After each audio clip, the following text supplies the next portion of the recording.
Hi, I'm Olivia. And yes, you read that title correctly. My sister announced at her engagement party that she'd be having her dream beach wedding at her new summer home, our family's beachfront property that I'd spent 5 years renovating, with my own money. She held up the keys, thanked our parents for their generous wedding gift, and then asked if I could cater the event it cost. The entire family applauded while I stood frozen in shock. But that wasn't even the worst part. The worst part was discovering that someone had actually changed the property records behind my back. The house I'd poured my savings, sweat, and dreams into wasn't legally mine anymore, and everyone knew except me. Before we jump back in, tell us where you're tuning in from, and if this story touches you, make sure you're subscribed, because tomorrow, I've saved something extra special for you. The day started like any other Thursday. I was in my office reviewing design proposals for a restaurant renovation when my mother called, her voice carrying that familiar musical lift that always signaled trouble. "Olivia, darling, don't forget. Vanessa's engagement celebration is at 7 tonight. Cocktail attire. And please, for once, wear something other than those dreadful business casual outfits. This is an important evening." I glanced down at my perfectly acceptable charcoal pencil skirt and cream blouse, suppressing a sigh. "I'll be there, Mom. I just need to finish up some work first." "Don't be late," she warned. "Your father is announcing something special, and Vanessa would be heartbroken if you missed it." I promised I wouldn't be late, then ended the call and returned to my work. As the owner of a successful interior design firm specializing in commercial properties, I'd built my reputation on attention to detail and unwavering professionalism. My calendar was perpetually full, my client list carefully curated, my reviews impeccable. The business world respected me, even if my family still treated me like I was playing with dollhouses. At precisely 6:58 p.m., I walked through the grand entrance of the Hartwell, one of the city's most exclusive venues. The ballroom sparkled with crystal chandeliers and meticulously arranged white roses, Vanessa's signature flower since childhood. My sister had always possessed an unerring instinct for creating moments of performative perfection. I spotted her immediately, holding court in the center of the room.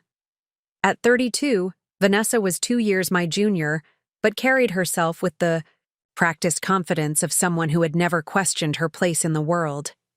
Her fiancé, James, stood beside her, his family's old money evident in his relaxed posture and the casual way he held his champagne glass, as if being surrounded by luxury was so commonplace it barely registered. My parents flanked them, my father's silver hair gleaming under the lights, my mother's carefully maintained figure draped in designer silk. They formed a tableau of affluent contentment, the picture-perfect family. I felt the familiar tug of being simultaneously part of them and separate from them, connected by blood but divided by expectations. "Olivia!" Vanessa spotted me and waved me over, her diamond engagement ring catching the light. "You made it, and almost on time." She air-kissed me, careful not to smudge her makeup. "Though I see you didn't quite grasp the cocktail attire." Memo. I forced a smile. "Good to see you too, Vanessa. Congratulations again." James shook my hand with practiced charm. "Olivia, great to have you here. Vanessa tells me you're doing well with your decorating business?" "Interior design firm," I corrected automatically. "Yes, we just secured the contract for the new Westlake Medical Center." "How nice," my mother interjected, smoothly, changing the subject. "James's family has just acquired another medical technology company. Such important work." The familiar sting of dismissal washed over me, but I had learned long ago not to show it. I accepted a glass of champagne from a passing server and sipped it slowly, preparing for an evening of similar small cuts. The room filled quickly with Vanessa's friends, our extended family, and James's connections, a curated collection of the wealthy and influential.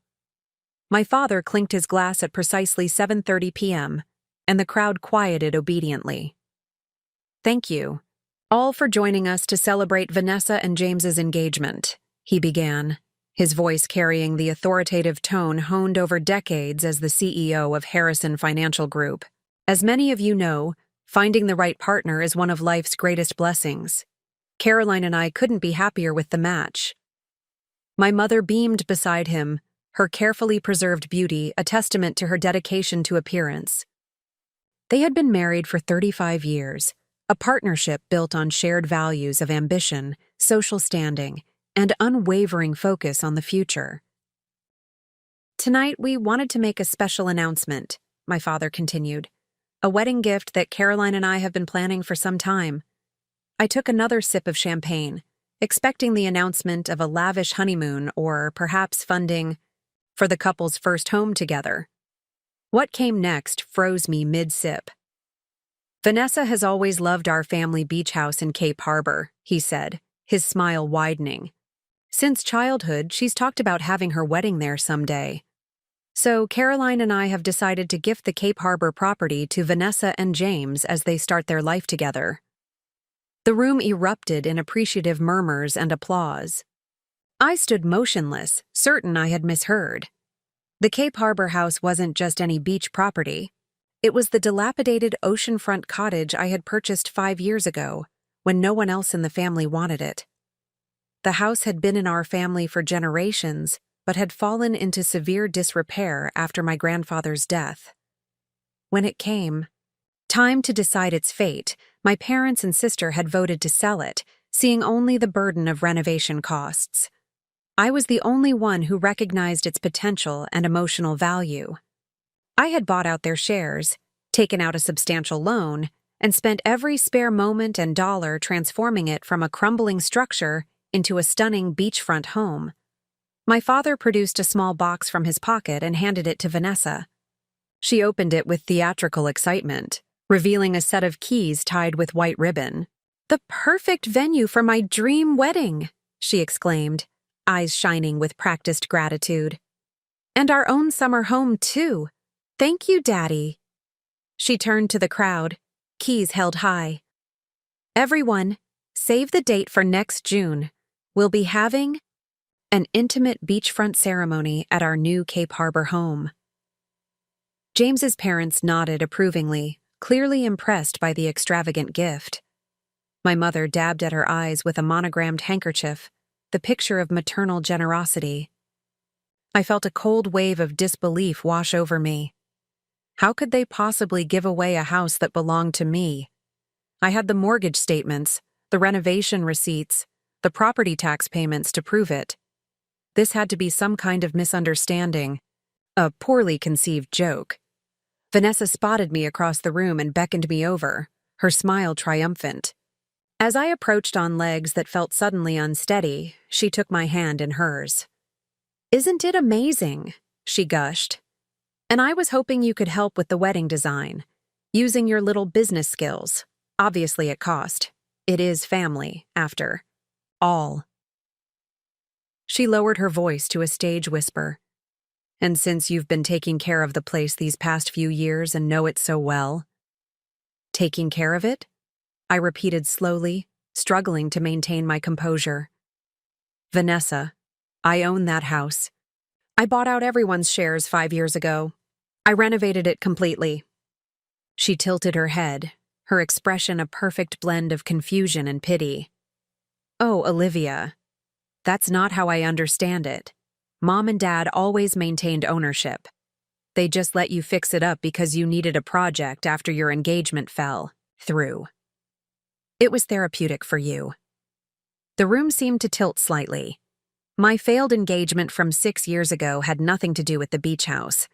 And let me fix it up? I had invested over $300,000 of my own money in that renovation, not including countless hours of labor. "There must be some confusion," I said carefully, aware that people were watching.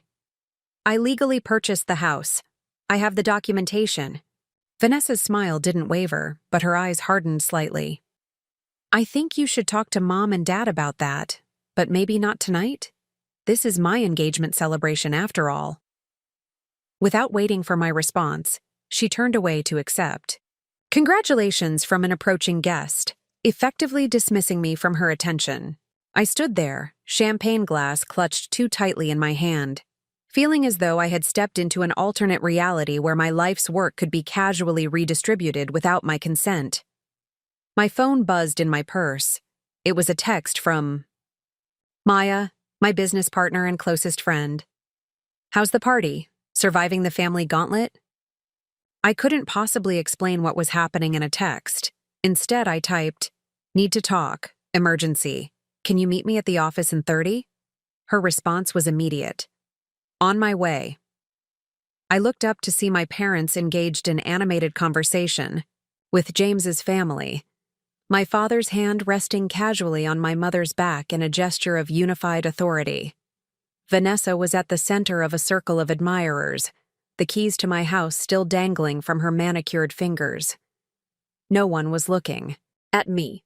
No one noticed as I placed my barely touched champagne on a table and walked steadily toward the exit, my mind already racing ahead to the filing cabinet in my office where I kept all the property documents. This wasn't just about a house.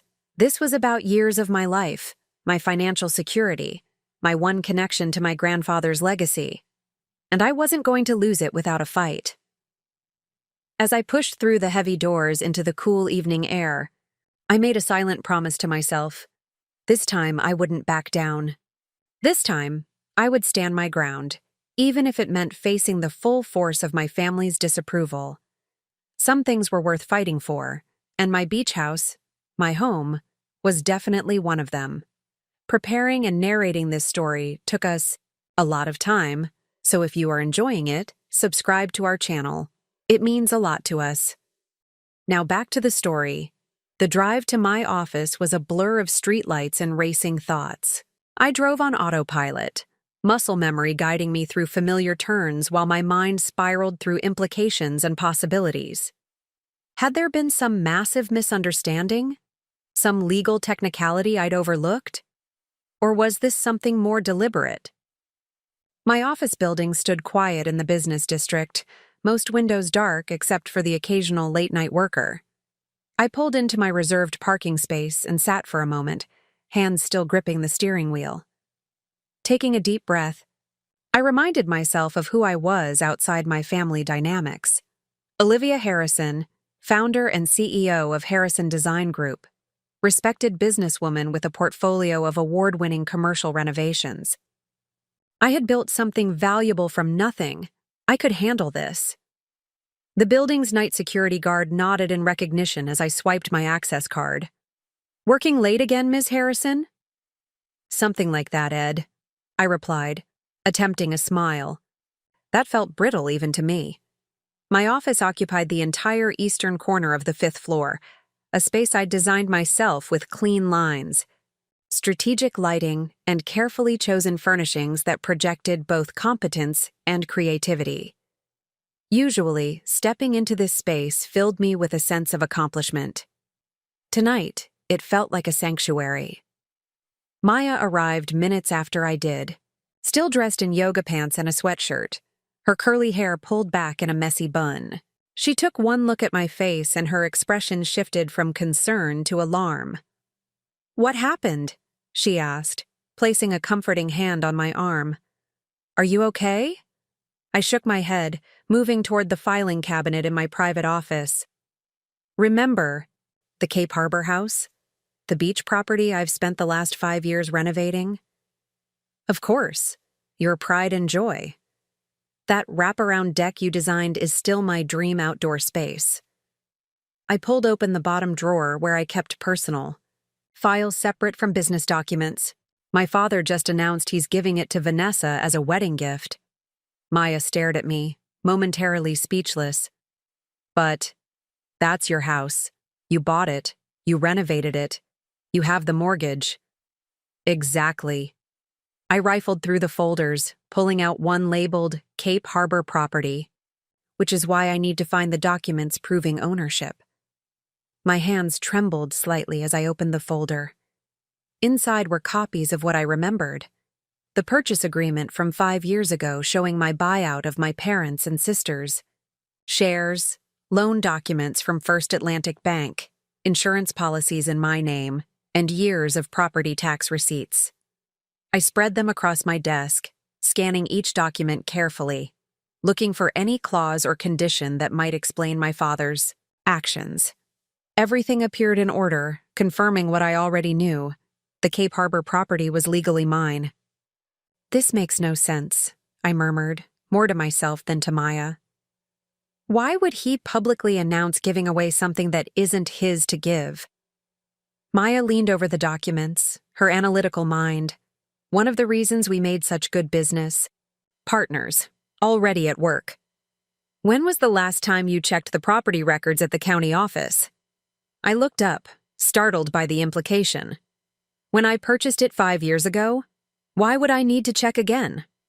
"Property records are public. Anyone can access them." Maya's voice was gentle but firm. "And technically, anyone with enough personal information could file paperwork to change them." A cold realization washed over me. "You think someone altered the property records?" "I think we should check the official records before jumping to conclusions. Let's see what the county office shows." 20 minutes later, we were staring at my computer screen, logged into the county property database. My fingers hovered over the keyboard before I entered the address for the Cape Harbor house. The page loaded, displaying current property information. Property: 127 Harbor View Lane, Cape Harbor, Massachusetts. Owner: Harrison Family Trust. Trustees: Gerald Harrison, Caroline Harrison. Transfer date: 6 months ago. "That's impossible," I whispered, staring at the screen. "I never transferred the property to a family trust." Maya leaned closer to the screen. "Look at the document link. There's a scanned copy of the transfer deed." I clicked the link with numb fingers. A PDF loaded showing a deed transferring ownership from Olivia Harrison to the Harrison Family Trust. At the bottom was what appeared to be my signature, dated 6 months earlier. "That's not my signature," I said immediately, the shock giving way to indignation. "I mean, it's close, but the O is wrong, and I never loop my A like that." Maya straightened, her expression hardening. "Olivia, if you didn't sign this document..." "Then someone forged my signature," I finished, the full implication hitting me like a physical blow. "Someone in my family forged my signature to steal my house." The enormity of this betrayal left me momentarily breathless. This wasn't a misunderstanding or a legal technicality. This was deliberate deception. Someone had calculated that I wouldn't check the property records for a house I believed was securely mine. Someone had gambled that I would accept their version of reality over my own. "I need to call my lawyer," I said, reaching for my phone. Maya placed her hand over mine, stopping me. "Wait. Before you escalate this legally, which you absolutely should, I think you need to understand the full scope of what's happening. This isn't just about a property transfer." I looked at her questioningly. "Think about it," she continued. "Your father announced this gift publicly at a celebration, with dozens of witnesses. They had keys made. This wasn't spontaneous. It was planned. Which means they expected you to go along with it, despite knowing the truth." The realization settled like ice in my stomach. They thought I would back down, that I'd be too embarrassed to contradict them publicly, that I'd smile and nod and accept it, like I've done with everything else. Maya nodded slowly. "They're counting on the Olivia who has always prioritized family harmony over her own interests. The Olivia who would rather be hurt than cause a scene." Her words struck a chord so deep I felt it reverberate through my entire being. Throughout my life, I had been the peacekeeper, the accommodating one, the daughter who adjusted her expectations, rather than challenging the family narrative. I had built my business independently precisely because it was a space where my competence couldn't be dismissed or diminished. But in family matters, I had consistently surrendered to avoid conflict. "Not this time," I said, my voice steadier than I expected. This house isn't just property to me. It's the countless weekends I spent driving 3 hours each way to oversee renovations. It's the relationship I built with local contractors who thought I was crazy at first for trying to save the structure instead of tearing it down. It's the memory of my grandfather teaching me to fish off that dock.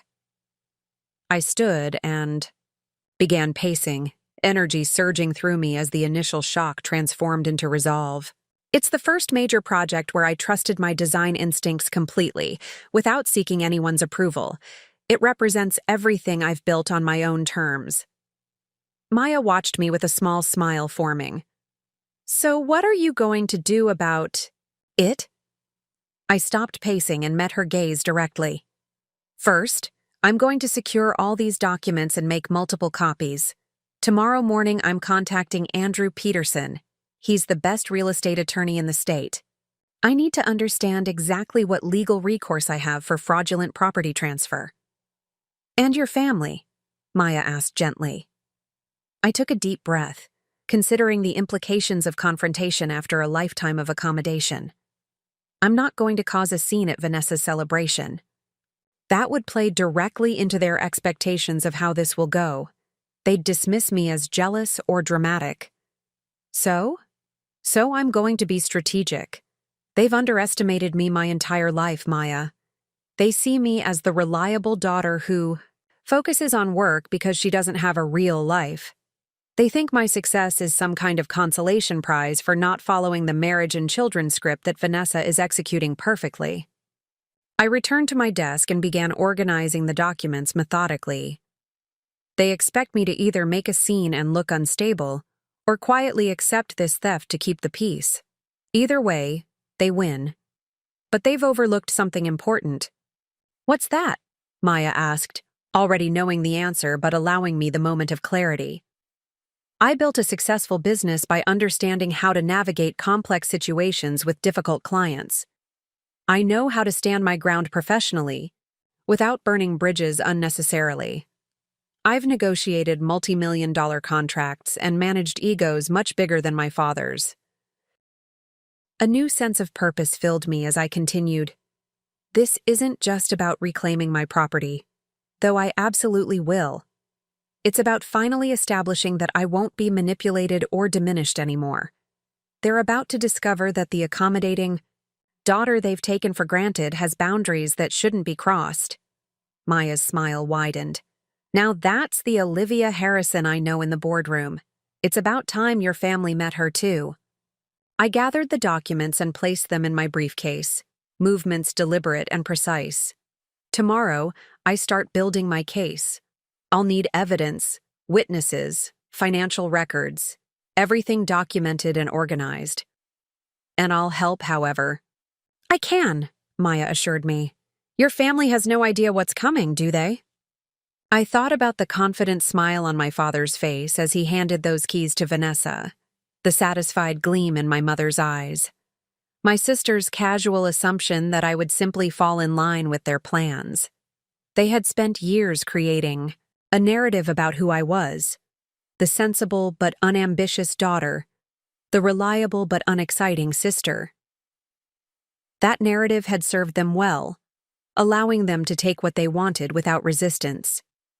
No, I replied, closing my briefcase with a decisive click, but they're about to find out. The next morning, I woke before my alarm, my mind already racing with action plans. I'd slept poorly, fragments of dreams featuring my family's disappointed, faces mingling with flashes of property documents and forged signatures. But despite the restless night, I felt strangely energized. The shock had transformed into purposeful determination. My first call was to Andrew Peterson's office, explaining that I needed an urgent consultation regarding fraudulent property transfer. His secretary initially offered an appointment 3 weeks out, but when I mentioned potential forgery involving the Harrison name, she quickly found an opening that afternoon. Prepare all documentation showing your original ownership and any evidence of the unauthorized transfer, she advised. Mr. Peterson will want to see everything. Next, I contacted Eliza Chen, the contractor who had overseen most of the Cape Harbor renovations. Over the past 5 years, we had developed a solid professional relationship that had gradually evolved into friendship.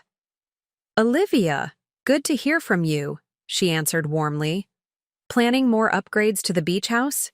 "Actually, I'm calling about something different," I replied, carefully explaining the situation without editorializing about my family's actions. "I need documentation confirming that you were hired by me personally, not by my family or any family trust. Contracts, invoices, communication records, anything showing I was acting as the property owner throughout the renovation process." There was a pause on the line. "Your family is claiming they own the house you spent years renovating?" Her tone reflected the appropriate level of disbelief. "I have everything documented. All contracts were with you directly. I'll put together a complete file and email it over today." "Thank you," I said, feeling a wave of gratitude for having maintained meticulous business relationships. "And Eliza? I may need you to provide a statement or testimony if this escalates. Legally." "Say no more," she responded without hesitation. "I watched you pour your heart and every spare dollar into that place when everyone thought it was a teardown. There's no question about who transformed that property." After ending the call, I methodically worked through my contact list, reaching out to the plumber, electrician, landscape designer, and other specialists who had contributed to the renovation. Each conversation followed a similar pattern: initial disbelief followed by immediate offers of support and documentation. By mid-morning, my inbox began filling with emails containing attached invoices, contracts, text message screenshots, and project photos, all clearly establishing my position as the property owner, giving instructions and making payments. I organized everything into a comprehensive digital folder, creating subfolders for different aspects of the renovation timeline. Maya arrived at the office just as I was compiling financial records from my personal accounts. "You look focused," she observed, setting a coffee on my desk. "Progress?" I nodded, taking a grateful sip. "Gathering evidence. The renovation team has been incredibly supportive. I've documented over $300,000 in direct payments from my personal accounts for the Cape Harbor work." "What about the property? Tax records?" "Already pulled those," I said, gesturing to printouts showing 5 years of property tax payments from my accounts, plus utility bills, insurance premiums, even receipts for the custom furniture I commissioned for the main living. "Sure." Maya settled into the chair across from my desk. "Have you heard from your family?" I shook my head. "Nothing. Not even a check-in text asking why I left the party early. It's like they've collectively decided to pretend everything is normal until I force the issue." "Or they're strategizing themselves," Maya suggested. "Your father didn't build Harrison Financial Group without knowing how to handle potential problems." She was right, of course. My father approached every situation like a chess game, anticipating moves and countermoves. He hadn't become one of the most successful financial advisors in New England by being unprepared. "Which is exactly why I need to be thorough," I replied, returning to my documentation. "My appointment with Andrew Peterson is at 3. I want everything organized by then." "What about the beach house itself?" Maya asked. "Have you checked on it recently?" I paused, realizing I hadn't physically visited the property in nearly 3 weeks due to work commitments. An uneasy feeling settled in my stomach. "I should drive out there," I said slowly. "If they've gone as far as forging documents, who knows what else they might have done." "I'll come with you," Maya offered immediately. "We can head out after your meeting with the lawyer. Having a witness might be important." I nodded gratefully. Having built my business largely independently, I'd never fully appreciated how valuable true allies could be in a crisis. Maya wasn't just offering practical support, she was standing with me against an adversary that had always seemed insurmountable: my family's united front. The remainder of the morning passed in focused preparation. I created a timeline documenting my history with the property, from the initial family discussion about selling it after my grandfather's death to my offer to purchase it myself through the renovation process and up to the present situation. I gathered bank statements showing the mortgage payments coming consistently from my account, never late in 5 years. At 2:45, I arrived at Andrew Peterson's office in the financial district, carrying a leather portfolio containing organized hard copies of all the evidence I'd compiled. His office occupied the corner of a historic building, the interior balancing traditional law firm gravitas with contemporary touches. Andrew himself projected exactly the confidence I needed. Silver-haired with penetrating blue eyes behind fashionable glasses, dressed impeccably in a tailored suit that suggested both success and attention to detail. "Ms. Harrison," he greeted, me shaking my hand firmly. "I've reviewed the preliminary information you sent over. Please have a seat and walk me through the situation from the beginning." I explained everything chronologically, keeping my tone professional despite the personal betrayal underlying the case. Andrew listened attentively, occasionally making notes but mostly maintaining eye contact that communicated serious engagement with my situation. When I finished, he leaned back slightly in his chair, fingers steepled in front of him. "Let me be direct," he said. "Based on what you've shown me, this appears to be a clear case of fraudulent property transfer. The forged signature alone constitutes a serious legal violation. Add to that the substantial financial investment you've made in the property, consistent mortgage payments, tax records, and the extensive documentation from contractors. We have a strong case for immediate legal intervention." A wave of relief washed over me, though I maintained my composed exterior. "What do you recommend as next steps?" "First, we file for an emergency injunction preventing any further action regarding the property. No occupancy changes, no further transfers, no construction or alterations. Simultaneously, we initiate proceedings to invalidate the fraudulent transfer and restore your rightful ownership." He paused, studying me carefully. "However, I feel obligated to ask, given that this involves your immediate family, have you considered attempting mediation before pursuing legal action? Family disputes of this nature can become particularly acrimonious." I appreciated his thoroughness in presenting options, but my mind was made up. "I understand your concern, but this wasn't a misunderstanding or an impulsive action. The property transfer was executed 6 months ago, deliberately concealed from me, and then presented as a fait accompli at a public event.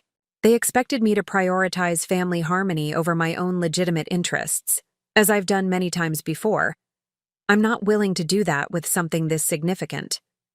Andrew nodded, seemingly satisfied with my clarity. "In that case, we'll proceed with immediate legal action. I should warn you, cases involving family members are rarely straightforward, even when the evidence is compelling. Are you prepared for potential complications, both legal and personal?" "I've spent my entire life avoiding conflict with my family at the expense of my own boundaries," I replied, meeting his gaze steadily. "I'm not just fighting for a house.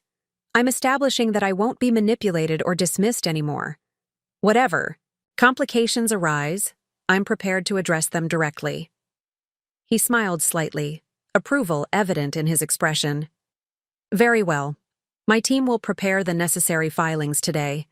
I recommend you document any further contact with your family regarding the property, but avoid initiating discussions about ownership until our legal proceedings are underway." As I left the law office an hour later, the late afternoon sun cast long shadows across the city streets. My phone showed 3 missed calls from my mother, the first contact from any family member since I'd left the engagement party. I decided to let them go to voicemail, not trusting myself to maintain strategic silence if confronted directly. Maya was waiting in my office when I returned, 2 overnight bags packed beside her desk. I figured we should be prepared to stay at least. "One night," she explained, "if someone has been accessing the house, you'll want to document everything and potentially change the locks." The 3-hour drive to Cape Harbor passed with Maya helping me rehearse different scenarios we might encounter. By the time we turned onto Harbor View Lane, the sun was setting over the Atlantic, casting a golden glow across the water. As we rounded the final curve, the house came into view, my vision brought to life through years of dedicated work. The weathered gray cedar shingles I'd insisted on preserving rather than replacing with modern siding. The expanded wraparound deck I'd designed to maximize the ocean views. The restored original windows that contractors had argued would be cheaper to replace, but that maintained the historical integrity I valued. But something was different. The front door, which I'd painstakingly restored and painted a deep nautical blue, was now a glossy white. And parked in the circular driveway was a car I didn't recognize, a sleek silver Mercedes with Massachusetts plates. Someone was already at my house. I pulled my car to a stop beside the Mercedes, adrenaline coursing through my veins. The property looked both achingly familiar and subtly altered, like seeing a beloved face with new makeup applied. Recognizable, but somehow not. Quite right. Beyond the repainted front door, I noticed fresh landscaping around the entryway that I hadn't authorized and solar-powered pathway lights that were definitely new. "Someone's been busy," Maya murmured, unbuckling her seatbelt. "How do you want to handle this?" I took a deep breath, centering myself. Document everything first. Take photos of the exterior changes and the unknown vehicle. Then we go in. It's still legally my house regardless of what fraudulent paperwork says. We stepped out of the car, the salt-tinged breeze carrying the rhythmic sound of waves breaking against the shore. Under different circumstances, this would be the moment when the tension began melting from my shoulders, when the city's demands receded and the restorative power of this place I'd carefully crafted took hold. Now it felt like approaching a battleground. Maya circled the property with her phone, methodically photographing the exterior modifications while I retrieved my key from my bag. Despite everything, I felt a momentary flicker of uncertainty. Would my key still work, or had the locks been changed too? The answer came when I inserted the key into the familiar brass lock. It turned smoothly, the mechanism clicking open just as it always had. At least this hadn't been altered yet. I pushed the door open to find my entry hall transformed. The vintage console table I'd restored, a piece that had belonged to my grandfather, was gone, replaced by a gleaming white lacquered piece that looked straight out of a luxury showroom. The walls, once a warm sand color that complemented the ocean view, had been repainted a stark gallery white. Before I could process these changes, Vanessa's voice floated from the great room. "Is that the decorator? Come on in. We're just discussing color schemes for the wedding." I rounded the corner to find my sister lounging on my custom sofa, fabric samples spread across the reclaimed wood coffee table I'd commissioned from a local artisan. Beside her sat a thin woman with a severe bob, dressed entirely in black, furiously taking notes on a tablet. Neither looked up immediately.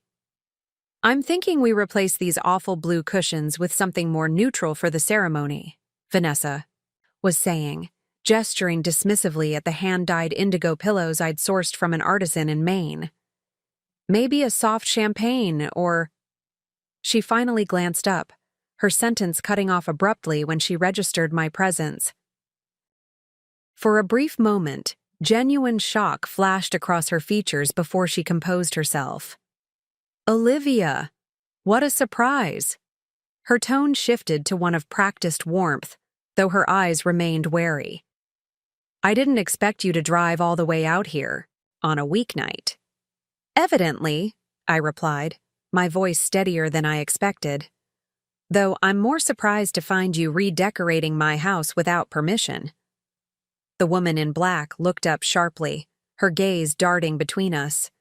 Vanessa laughed lightly, the sound brittle and artificial. "Cynthia, would you give my sister and me a moment? Perhaps check the sunroom measurements again. I'm concerned about fitting the string quartet." Once Cynthia had retreated, Vanessa's expression hardened. "Don't make this awkward, Olivia. You heard Dad at the engagement party. The house is my wedding gift. A gift requires ownership, I countered, moving further into the room that I had designed down to the last detail. Dad can't give away something that legally belongs to me. Vanessa sighed dramatically, as though dealing with a stubborn child. I knew you'd be difficult about this. Look, I understand you've put work into the place, and no one's discounting that. But you've always known this was a family property, not really yours. That's objectively false, I stated, maintaining my composure. I purchased this house from the family 5 years ago. I have the original deed, mortgage documents, and 5 years of payment records to prove it. Ancient history, she dismissed, with a wave of her manicured hand. Dad explained everything. The family trust took over the property months ago. It's all properly documented. Your caretaking period was appreciated, but the house was always meant to return to the family eventually. Maya stepped forward, phone in hand.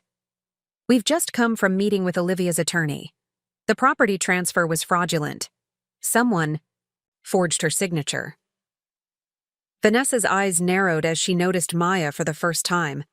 This is a family matter. I don't see why your business partner is involved. She's here as my witness, I explained calmly. And this stopped being just a family matter when someone committed forgery to steal my property. A flicker of uncertainty crossed Vanessa's face, quickly replaced by indignation. Nobody stole anything. Everything was handled legally through proper channels. Forgery isn't legal, I replied. Neither is announcing my property as your wedding venue without my consent. Vanessa stood abruptly, her composure cracking. You're being ridiculous. This house has always been meant for someone like me, someone who would use it for family gatherings, social events, creating proper memories, not someone who treats it like a solitary retreat when she isn't busy with her little business projects.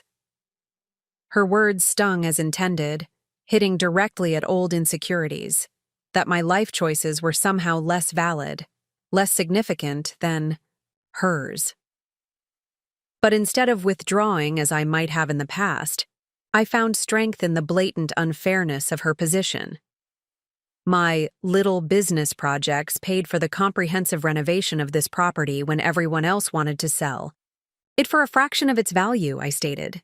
My solitary retreats included working with local contractors every weekend for 2 years to restore a house that our family was ready to discard. I didn't just maintain this place, Vanessa. I saved it. She rolled her eyes, always so dramatic. About your contributions. This is exactly why Dad handled things the way he did. He knew you'd turn this into some sort of theatrical stand about your independence, instead of considering what's best for the family. What's best for the family? I repeated slowly. Or what's best for you? They're the same thing, she replied without hesitation. My wedding at this location will elevate our family's social standing considerably. James's connections alone. I don't care about James's connections, I interrupted. I care about the fact that someone forged my signature to steal a house that I legally own and have invested hundreds of thousands of dollars in improving. Vanessa's phone buzzed. She glanced at it, then looked back at me with renewed confidence. Dad's on his way. He can explain everything more clearly than I can. Perfect, I replied, surprising her with my calm acceptance. I'd prefer to address this directly with whoever orchestrated the fraudulent transfer. While we waited, I moved through the house with Maya, photographing every alteration. Beyond the entryway and great room changes, we discovered that the kitchen backsplash had been replaced, removing the handmade blue tiles I'd selected in favor of generic white marble. The guest bedroom had been partially converted into what appeared to be a staging area for wedding planning, with mood boards and fabric swatches pinned to walls. Each change represented not just an unauthorized alteration to my property, but a deliberate erasure of my vision, as though my aesthetic choices were temporary placeholders until someone with better taste could correct them. The systematic replacement of unique artisanal elements with generic luxury items particularly stung, revealing how little my sister valued the intentionality behind my design decisions. We were documenting changes to the primary bathroom when we heard the front door open, followed by my father's authoritative voice calling Vanessa's name. Taking a steadying breath, I headed downstairs to face the architect of this situation. My father stood in the great room, still dressed in his office attire, a bespoke suit that subtly communicated wealth and influence without ostentation. At 63, Gerald Harrison remained an imposing figure, his posture straight, his silver hair perfectly groomed, his expression typically inscrutable. His eyes narrowed slightly when he saw me. "Olivia, Vanessa mentioned you were here making a scene." "Is that what she called it?" I kept my voice level. "I would describe it as responding to discovering unauthorized people making changes to my property." He sighed with practiced patience. "Let's not be difficult about this. The property was transferred to the family trust months ago. Everything is properly documented." With a forged signature, I stated directly, "I never signed any transfer documents, Dad." Something flickered in his eyes, not guilt or remorse, but perhaps annoyance at being directly challenged. He gestured toward the sofa. "Let's sit down and discuss this like adults, shall we? There's clearly been some confusion." I remained standing. "I'm not confused at all. I've spent the day gathering evidence. The original purchase documents, 5 years of mortgage payments from my personal accounts, property tax receipts, utility bills, renovation expenses exceeding $300,000. I've spoken with my attorney, who is filing for an emergency injunction as we speak." For the first time in my adult life, I saw my father momentarily at a loss for words. He recovered quickly, his expression hardening. "You've always been stubborn, Olivia. It's an admirable quality in business, perhaps, but not helpful in family matters. This house has always been a family asset. Your caretaking period was meant to be temporary, an opportunity for you to feel productive after your engagement ended." The familiar dismissal of my accomplishments as mere busy work following personal disappointment ignited something in me. Not the hurt it would have caused previously, but clarity about the pattern it represented. "That's a convenient narrative," I replied, "but factually incorrect. I purchased this property outright with legal documentation and witnesses. The temporary caretaking story appears to be a recent invention to justify taking something that doesn't belong to you." Vanessa made a small sound of outrage at my direct accusation, but my father merely studied me with newfound attention, as though seeing something unexpected. "The legalities can be sorted out," he said finally, his tone shifting to the reasonable negotiator I'd seen him employ in business situations. "But consider the bigger picture, Olivia. This house would be the perfect venue for Vanessa's wedding, a significant family event. Your sister has dreamed of a beachfront ceremony since childhood. Surely you can see the value in accommodating this vision." In that moment, I understood something fundamental about the dynamics that had shaped our family for decades. My father wasn't asking me to be reasonable. He was asking me to continue playing the role I'd always played, the accommodating daughter who stepped aside so that Vanessa's dreams could take precedence. "I do see the value in supporting family," I said, carefully. "But that support can't come at the expense of fundamental respect for boundaries and ownership. If Vanessa had approached me directly about using the property for her wedding, we could have discussed it. Instead, someone forged my signature on legal documents and announced a transfer of ownership without my knowledge or consent." I met his gaze directly. "That crosses a line I can no longer ignore, Dad, not even for family harmony." The silence that followed felt weighted with decades of unspoken expectations and unchallenged assumptions. For perhaps the first time, my father was confronting the reality that his reliable, accommodating daughter had boundaries that couldn't be dismissed with appeals to family obligation. "I see," he said finally. "And you're prepared to pursue this legally? To create a public spectacle over what could be resolved privately?" "I'm prepared to defend what's legally mine," I corrected. How public it becomes depends entirely on how you choose to respond to the injunction my lawyer is filing. In that moment, standing firm in the home I had poured my heart and resources into saving, I felt something shift fundamentally in my relationship with my family and with myself. The path forward would be challenging, potentially painful, but it would be authentic in a way that decades of accommodation had never allowed. My father's response wasn't immediate. Instead, he studied me with the calculating gaze I'd seen him direct at business adversaries, assessing strengths, weaknesses, and potential leverage points. I recognized the look but refused to flinch under its scrutiny. This was the moment that would define our relationship moving forward, and I wouldn't back down. "This isn't like you, Olivia," he said finally, his tone a careful blend of disappointment and concern. "You've always understood the importance of family cohesion. This sudden stubbornness seems out of character." "It's not sudden," I replied evenly. "I've spent years accommodating family expectations at my own expense. The difference now is that I'm no longer willing to surrender something this significant to maintain an illusion of harmony." Vanessa made a scoffing sound. "Oh, please. You're acting like we've asked you for a kidney, not a house you barely use. When was the last time you even stayed here for more than a weekend?" "3 weeks ago," I answered without hesitation. "But frequency of use doesn't change ownership. This is legally my property, purchased with my money, renovated with my resources, maintained with my effort." My father raised a hand, silencing Vanessa's impending retort. "Perhaps we've approached this incorrectly. Let's discuss compensation.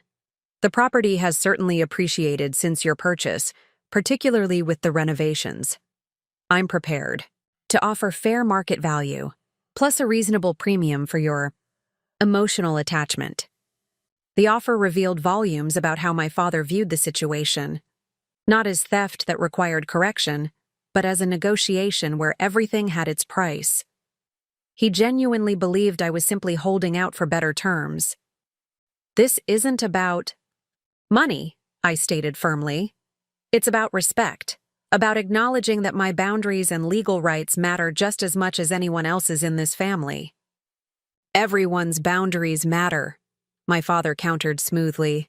"But sometimes individual preferences need to yield to the greater family good. Your sister's wedding is a significant occasion with important social implications. Those social implications don't justify forgery or theft." The word theft landed heavily in the room.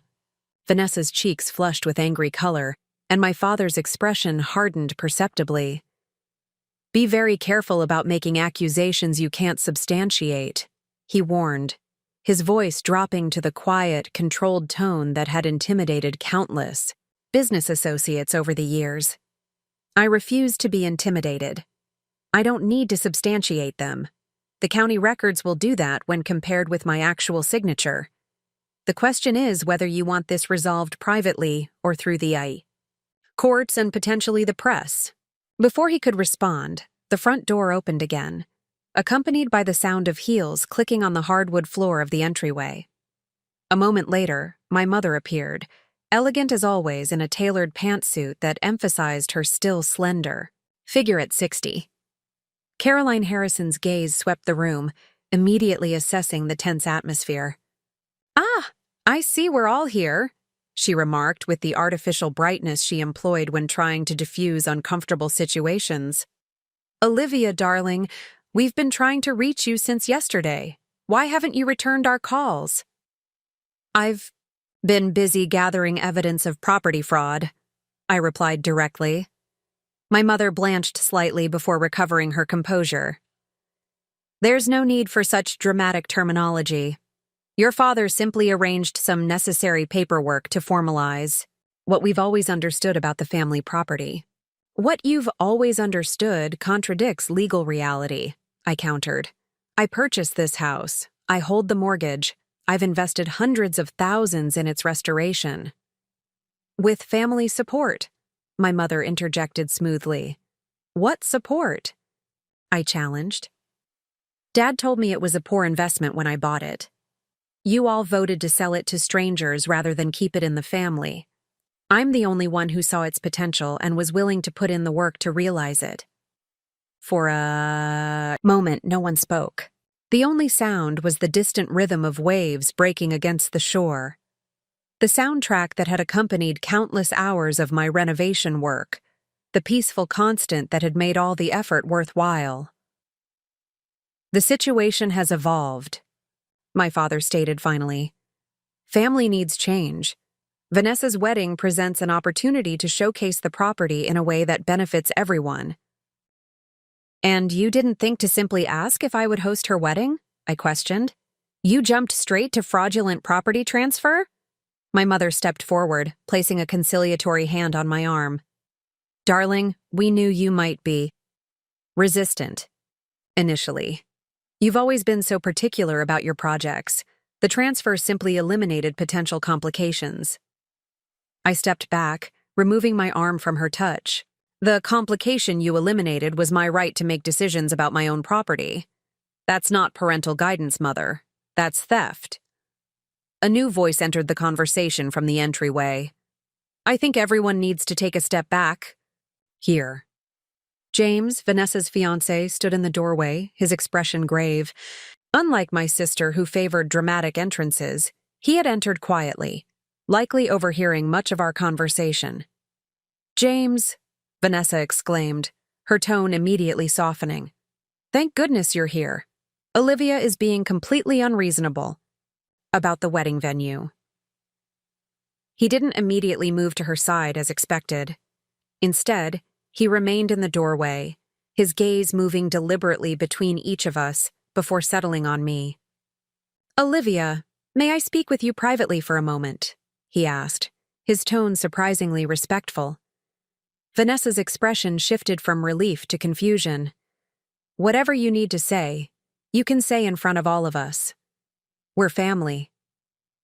Actually, James replied carefully, this is a matter I'd prefer to discuss with Olivia directly. Professional courtesy.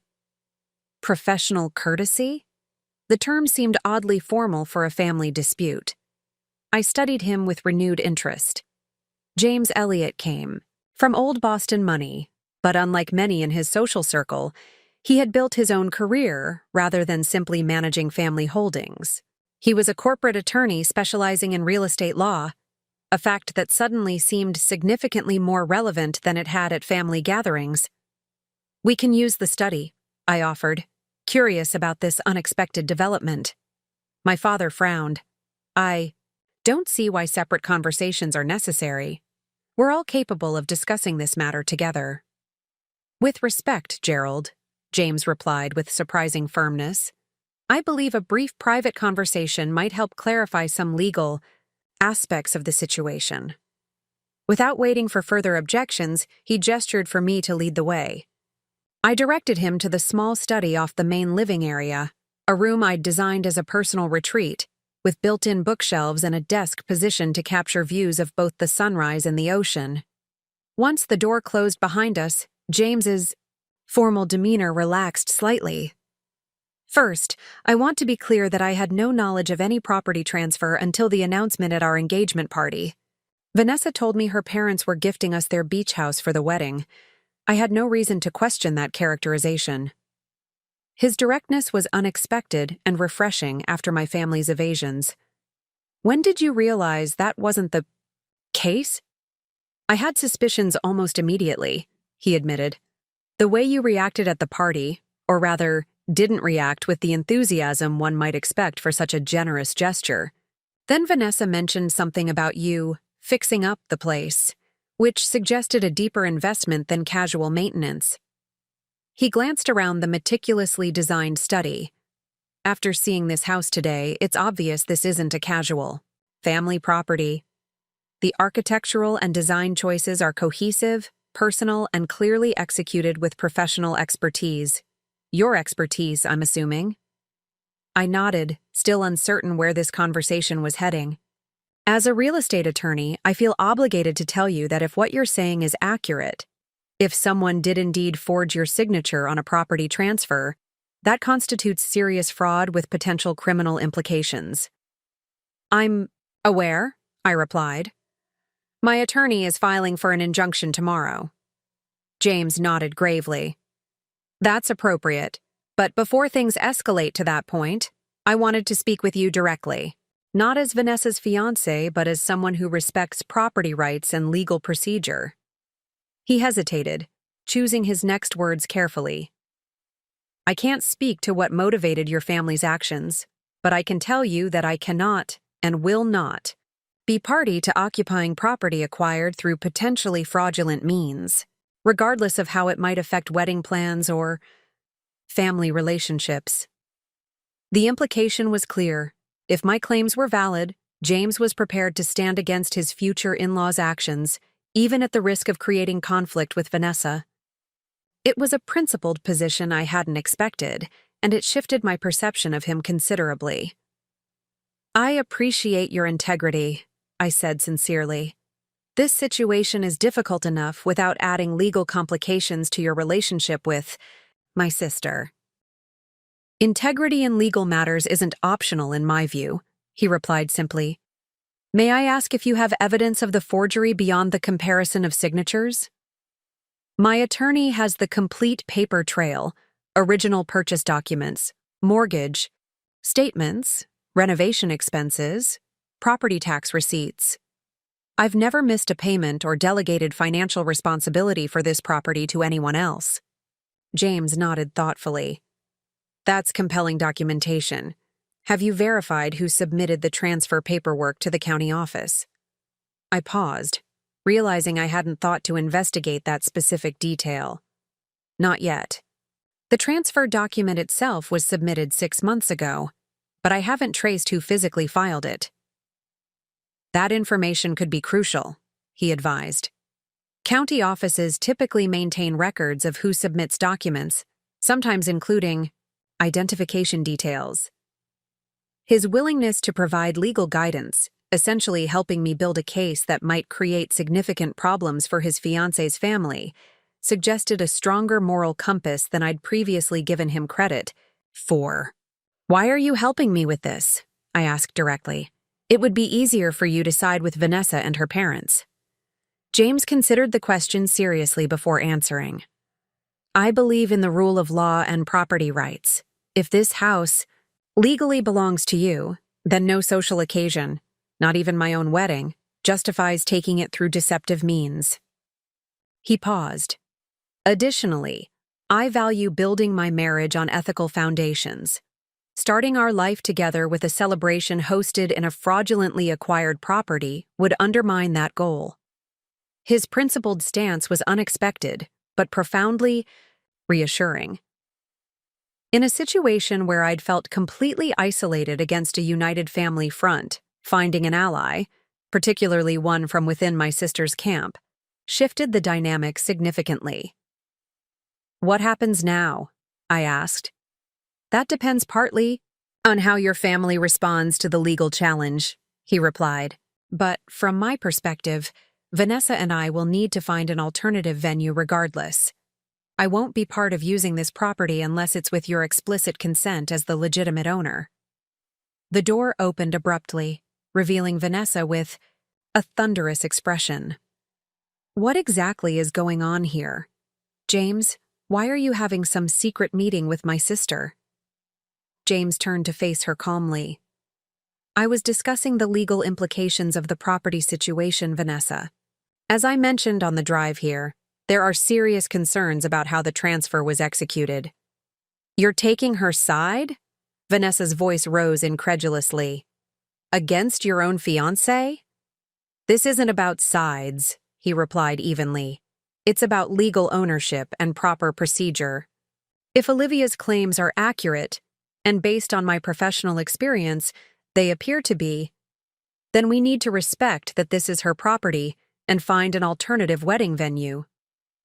The shock on Vanessa's face would have been almost comical in different circumstances. She had clearly expected James to automatically align with her position simply because of their relationship. His principled stance had caught her completely off guard. "We can discuss this later," she said tightly, clearly unwilling to continue the conversation in front of me. "My parents are waiting." As they left the study, I remained seated at my desk, processing this unexpected development.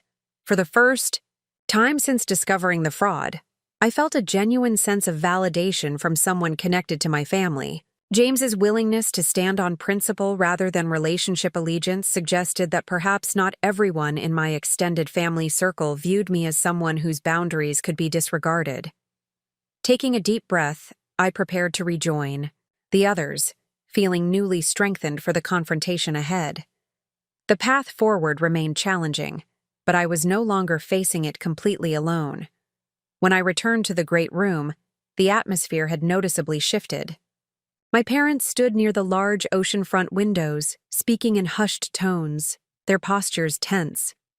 Vanessa had positioned herself possessively on the sofa I had carefully selected after weeks of research, her arms crossed defensively. James stood slightly apart, his professional demeanor firmly in place. Maya remained near the entryway, a silent witness to the unfolding family drama.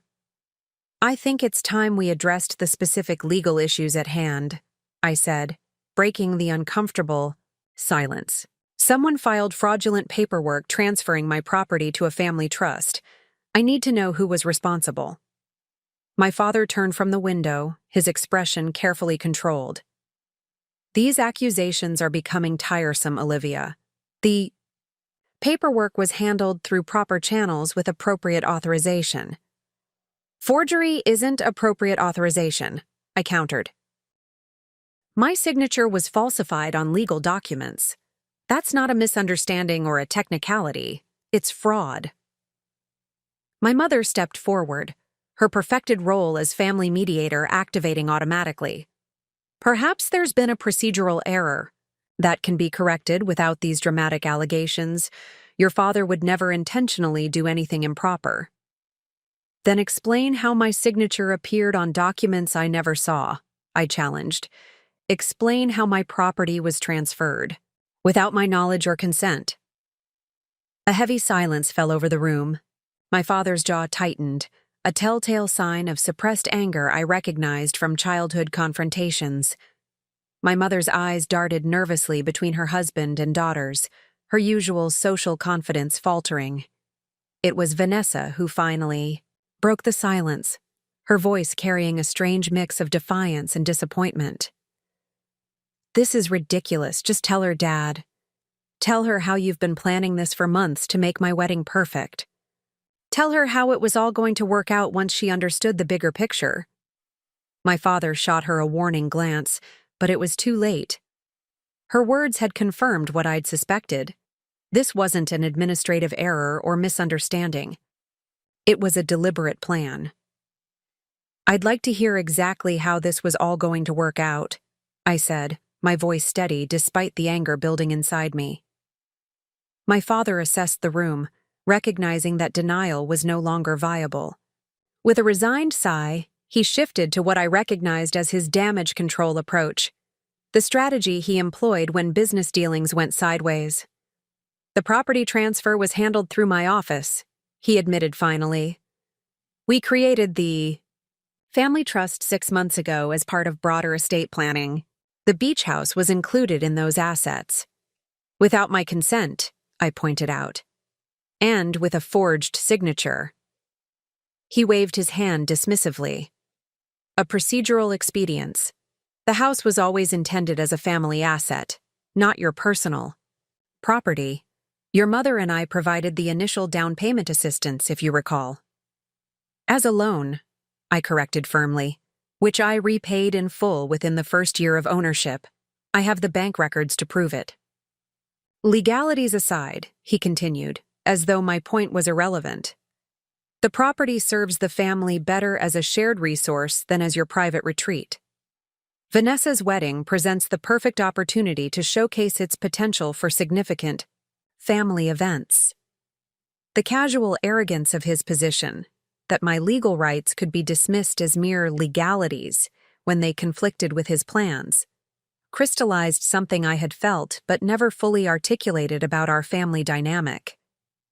My father didn't view me as an autonomous adult with equal rights. He saw me as a subsidiary extension of the family unit, expected to yield to his definition of the greater good.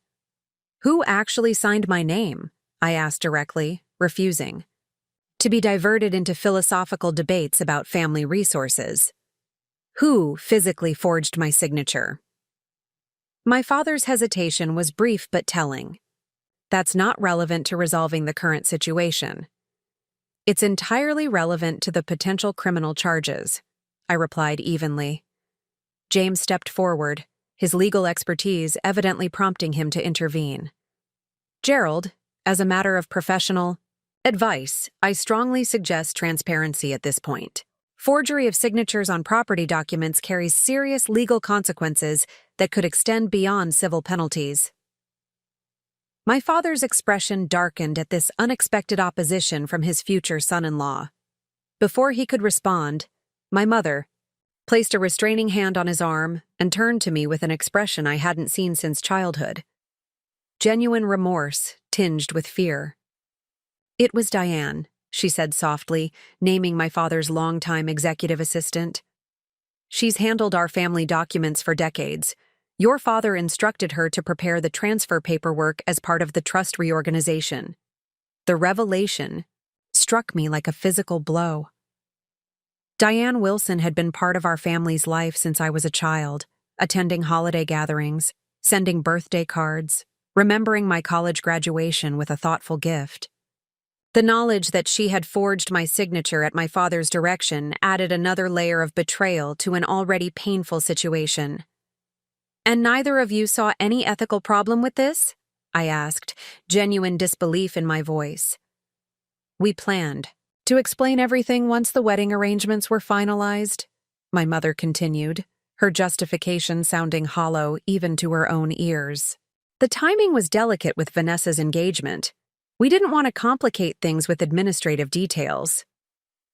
"Administrative details," I repeated slowly, the euphemism crystallizing the fundamental disconnect in how we viewed the situation. "Is that what you call my legal ownership of a property I've invested years of my life restoring?" My father stepped forward, his patience visibly wearing thin. "Enough, Olivia. What's done is done. The question now is how we move forward. I'm prepared to offer fair compensation for any personal investments you've made in the property. In return, I expect your cooperation with Vanessa's wedding plans and an end to these threats of legal action." His offer, presented as generous but fundamentally dismissive of my position, clarified that he still didn't grasp the principle at stake. This wasn't about financial compensation. It was about respect for my autonomy and legal rights. "That's not going to happen," I stated firmly. "The property transfer was fraudulent and will be legally challenged. My attorney is already preparing the necessary filings." "You would really do this?" Vanessa interjected, her voice rising with indignation. "Ruin my wedding over a house? Create a public scandal that would embarrass the entire family?" I turned to her, suddenly tired of the recurring accusation that standing up for myself constituted an attack on her. "This isn't about your wedding, Vanessa. It's about the fact that our parents committed fraud to take something that legally belongs to me, something I've poured my heart, time, and resources into creating." "We can find another venue," James stated quietly but firmly, earning a betrayed look from my sister. "Olivia's legal rights have to be respected regardless of our wedding timeline." My father's expression hardened as he realized his future son-in-law wasn't aligning with the family position. "This is disappointing, James. I expected more loyalty from someone about to join our family." "My loyalty is to ethical and legal principles," James replied evenly, something I believed the Harrison family valued as well. The implied critique landed precisely where intended. My father had built his reputation on principles of financial integrity and trusted advisory relationships. Being called out for failing to apply those same standards within his family struck at the core of his self-image. Perhaps we should continue this discussion tomorrow, my mother suggested, her socialite training automatically activating to diffuse tension. It's getting late, and emotions are running high. A night's reflection might lead to a more productive conversation. I'll be staying here tonight, I stated, making it clear this wasn't a negotiation. This is still legally my house, regardless of fraudulent paperwork. I expect everyone else to leave the premises while I consult further with my attorney. You're throwing us out? Vanessa asked incredulously. After we've spent weeks planning. The perfect beach wedding? Planning without permission on property you don't own, I corrected. Yes, I'm asking you to leave, now. My directness startled everyone, including myself. For most of my adult life, I had been the accommodating daughter, the one who adjusted plans, accepted slights, and prioritized family harmony over personal boundaries.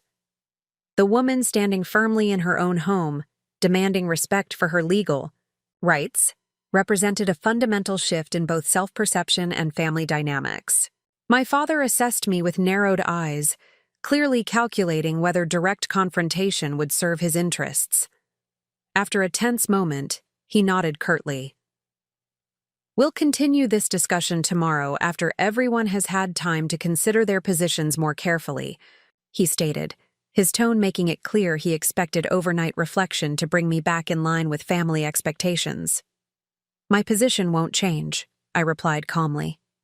But you're welcome to use the time to consult with your own attorney about the implications of document forgery. As my family gathered their belongings to depart, Maya moved to stand beside me, her presence a silent statement of solidarity. James hesitated briefly, then approached me while Vanessa was occupied collecting her wedding planning materials. For what it's worth, he said quietly, I respect your handling of this difficult situation. Standing up to family pressure takes significant courage. His acknowledgement, coming from someone who had more to lose than gain by supporting my position, provided unexpected validation. Thank you. I'm sorry this affects your wedding plans. He shook his head slightly. A wedding is one day. The principles we establish now will shape our family relationships for decades. I'd rather build on foundations of mutual respect and legal integrity, however uncomfortable the initial conversations might be. His perspective, prioritizing long-term ethical considerations over short-term convenience, contrasted sharply with my family's approach. It suggested that perhaps the extended family I was potentially gaining might operate with more respect for boundaries than the one I'd been born into. After everyone had departed, leaving Maya and me alone in the beach house, the full emotional weight of the confrontation finally hit me. I sank onto the sofa, suddenly exhausted. That was intense, Maya observed, settling beside me.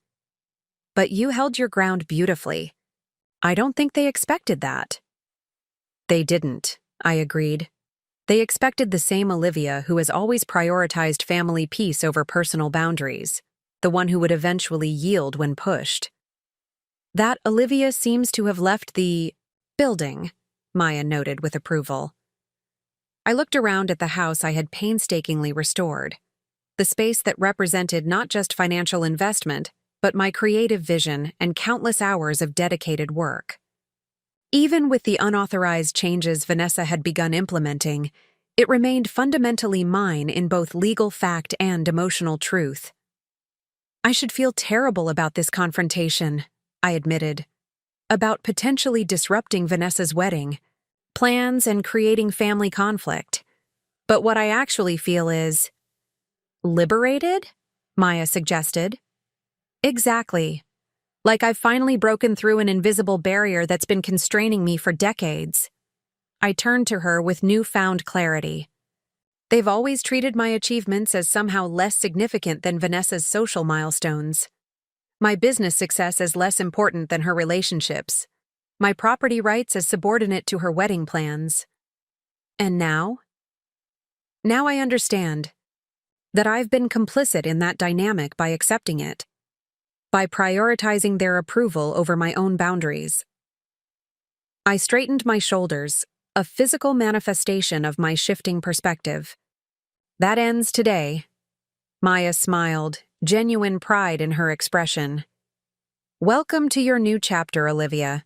It's about damn time.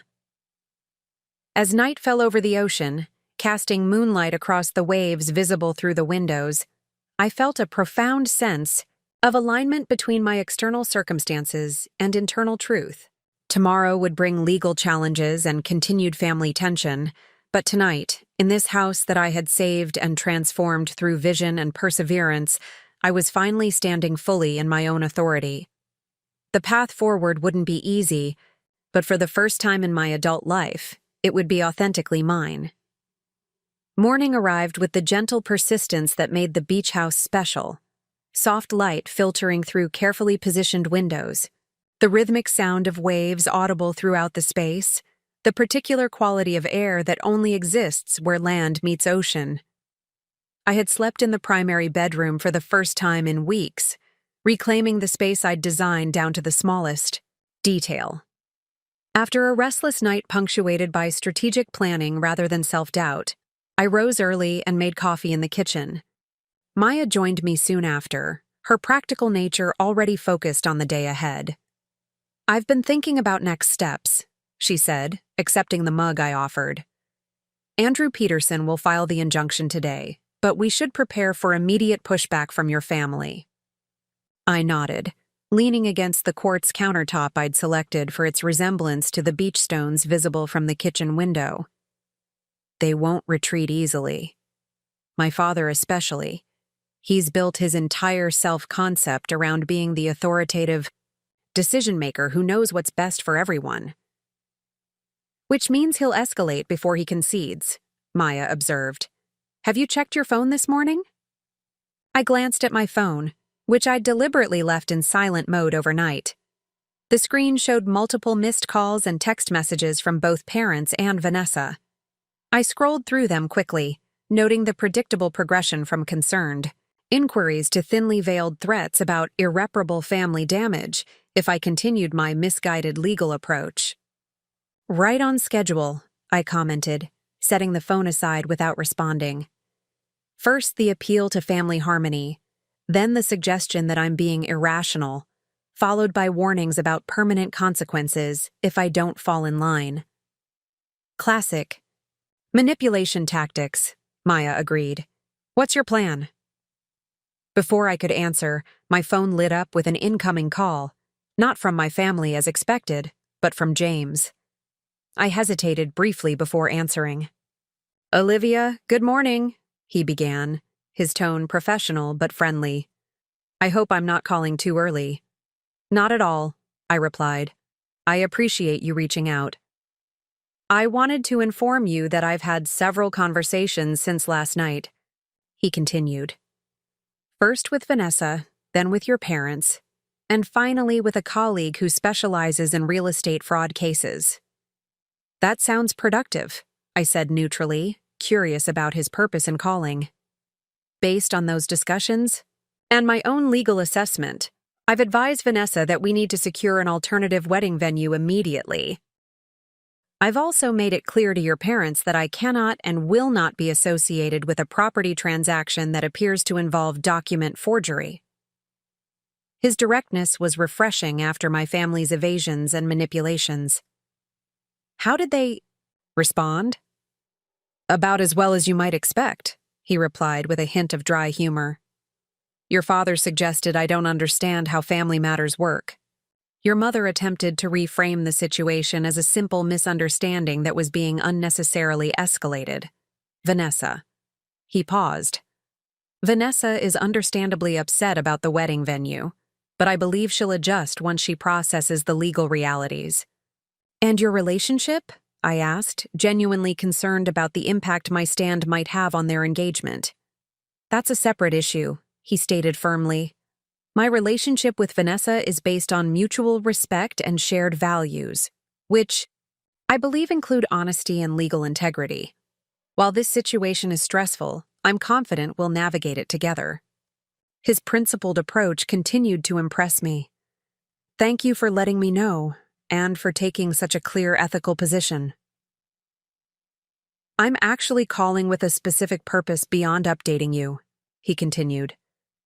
I've spoken with Patricia Winters at the county recorder's office this morning. She's a former colleague who now oversees property records. She's willing to meet with us today to review the documentation of the fraudulent transfer. Her office maintains records of who physically submitted the paperwork, including ID verification in cases of significant property transfers. This was exactly the kind of concrete evidence we needed to strengthen our legal position. That would be extremely helpful. When can we meet her? She can see us at 11 this morning if that works for you. I can meet you at the county office building. I agreed immediately, grateful for this unexpected ally in navigating what promised to be a challenging legal battle. After ending the call, I updated Maya on this development. Her practical mind immediately shifted to logistics. I'll head back to the city to coordinate with Andrew Peterson, she offered. You should meet with James and the county recorder. Having documentation of who physically submitted the fraudulent paperwork will strengthen our case substantially. By 10:30, I was driving to the county office building, my mind alternating between strategic planning and processing the significant shifts in family dynamics. For years, I had accepted my designated role as the practical, reliable daughter, whose primary value lay in maintaining family harmony rather than pursuing personal ambitions. Standing firm against this pattern felt simultaneously terrifying and liberating. James was waiting outside the county building when I arrived, his professional demeanor firmly in place. Together, we navigated the bureaucratic labyrinth until we reached Patricia Winters' office. A woman in her late 50s with shrewd eyes and a no-nonsense demeanor. She greeted James warmly before turning her assessing gaze on me. Ms. Harrison, I understand you're dealing with a potentially fraudulent property transfer, she said without preamble. James has briefed me on the general situation, but I'd like to hear your perspective directly. I provided a concise summary of the circumstances, my legal purchase of the property 5 years earlier, the comprehensive renovation I'd undertaken, and the recent discovery that the property had been transferred to a family trust without my knowledge or consent. Patricia listened attentively, occasionally making notes. When I finished, she turned to her computer. Let me access the records for this specific transfer, she said, typing efficiently. Every document submitted to our office is logged with date, time, method of submission, and verification information for in-person filings. After several minutes of searching, she found the relevant entry. Here we are. The transfer deed for 127 Harborview Lane was submitted in person approximately 6 months ago by... She paused, studying the screen. Diane Wilson, identifying herself as an authorized representative of Gerald Harrison Financial Group. She presented business credentials and a notarized authorization letter. James leaned forward. Was the authorization letter signed by Olivia Harrison as the property owner of record? Patricia scrolled through additional screens. According to our records, yes. The authorization letter, purportedly signed by Olivia Harrison, granted Diane Wilson authority to submit property transfer documents on her behalf. I never signed any such authorization, I stated firmly.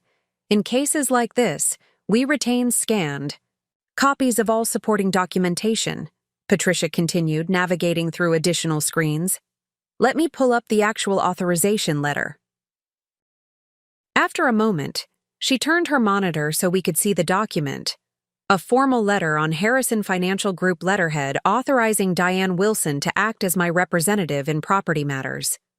At the bottom was what appeared to be my signature, but with the same subtle discrepancies I'd noticed on the transfer deed. That is not my authentic signature, I confirmed, pointing out specific differences in the formation of letters compared to my actual signature on my driver's license. Patricia's expression grew serious. Document forgery in property transfers is a criminal offense in this state. If you're pursuing legal action, these records will be made available through proper channels. I should note that our office is required to report suspected fraud involving property documents to the appropriate authorities.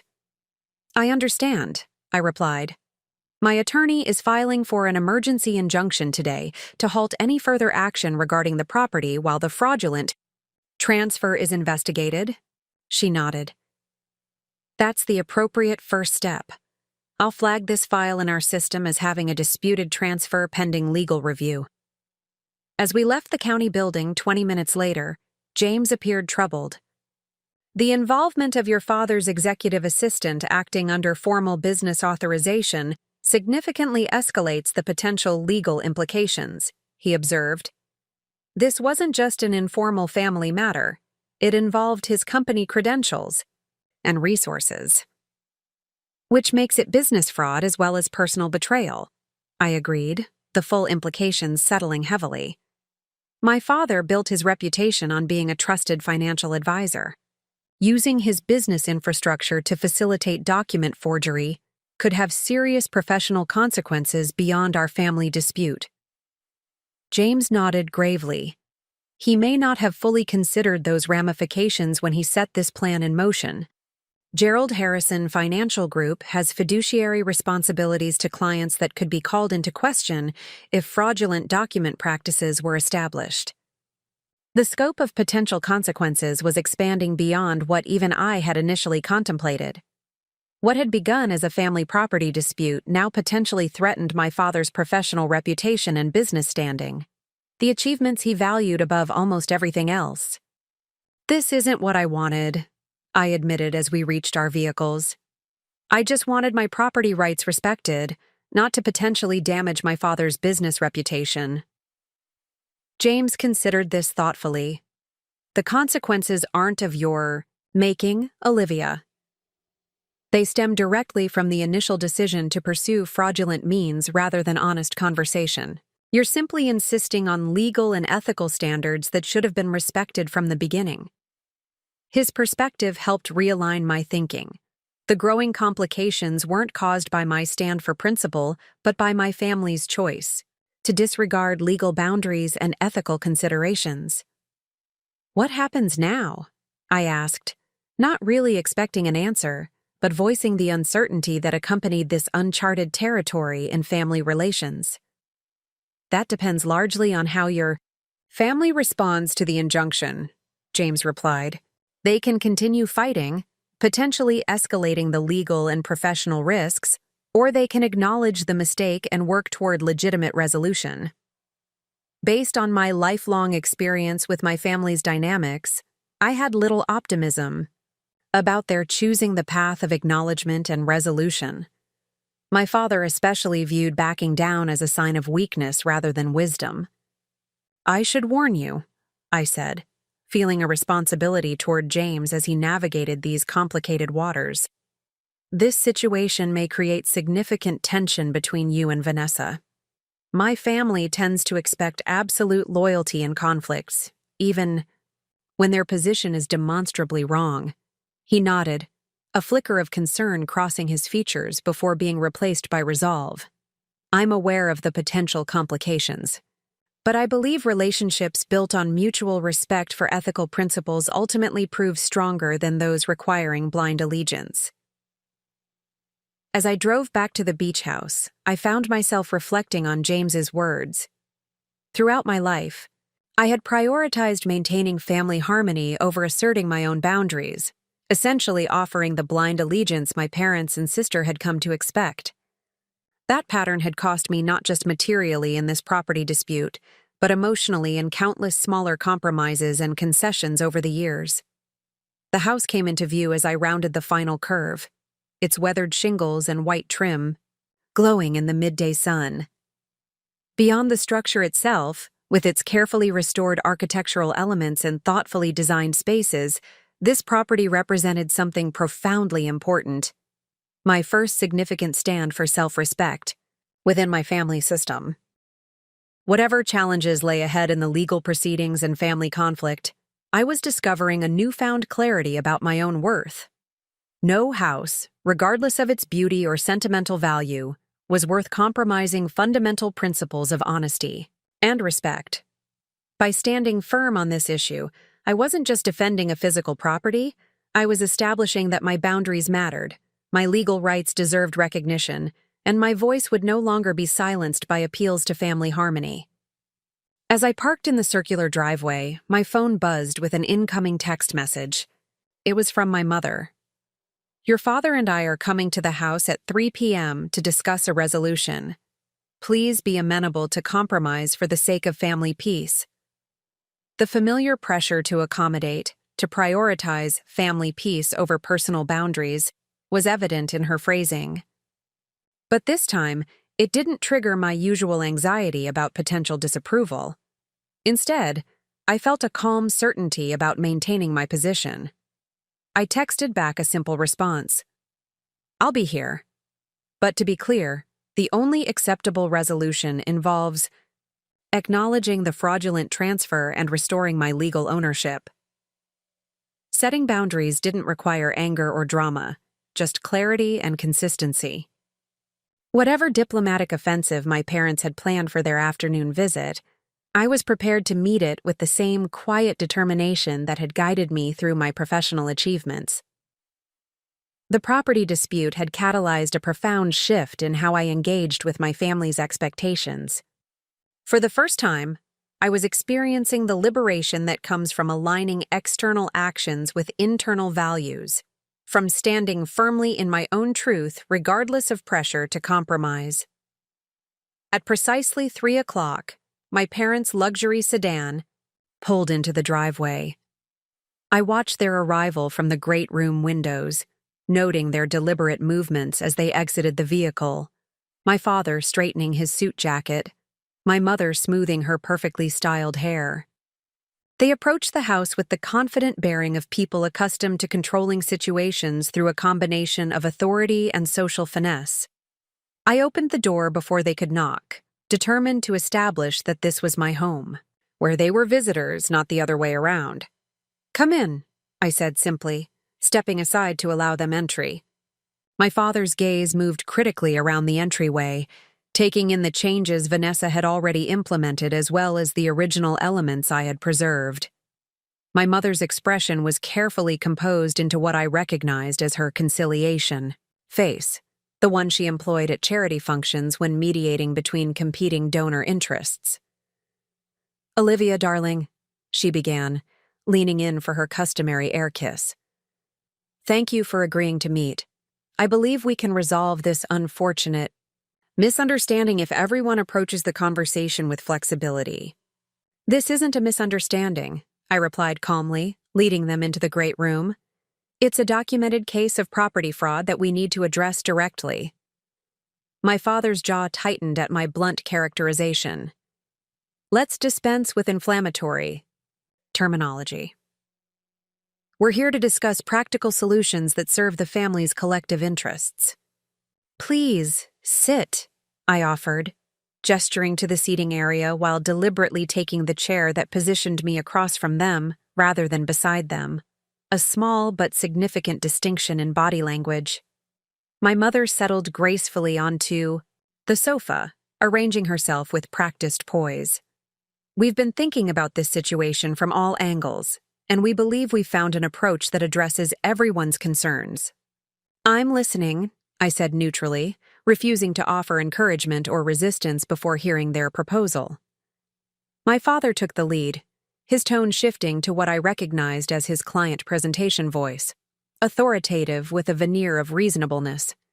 After reviewing the circumstances, we acknowledged that the property transfer could have been handled with better communication. For that, we apologize. The careful phrasing, "could have been handled with better communication," rather than "involved," document forgery, was typical of his approach to problems.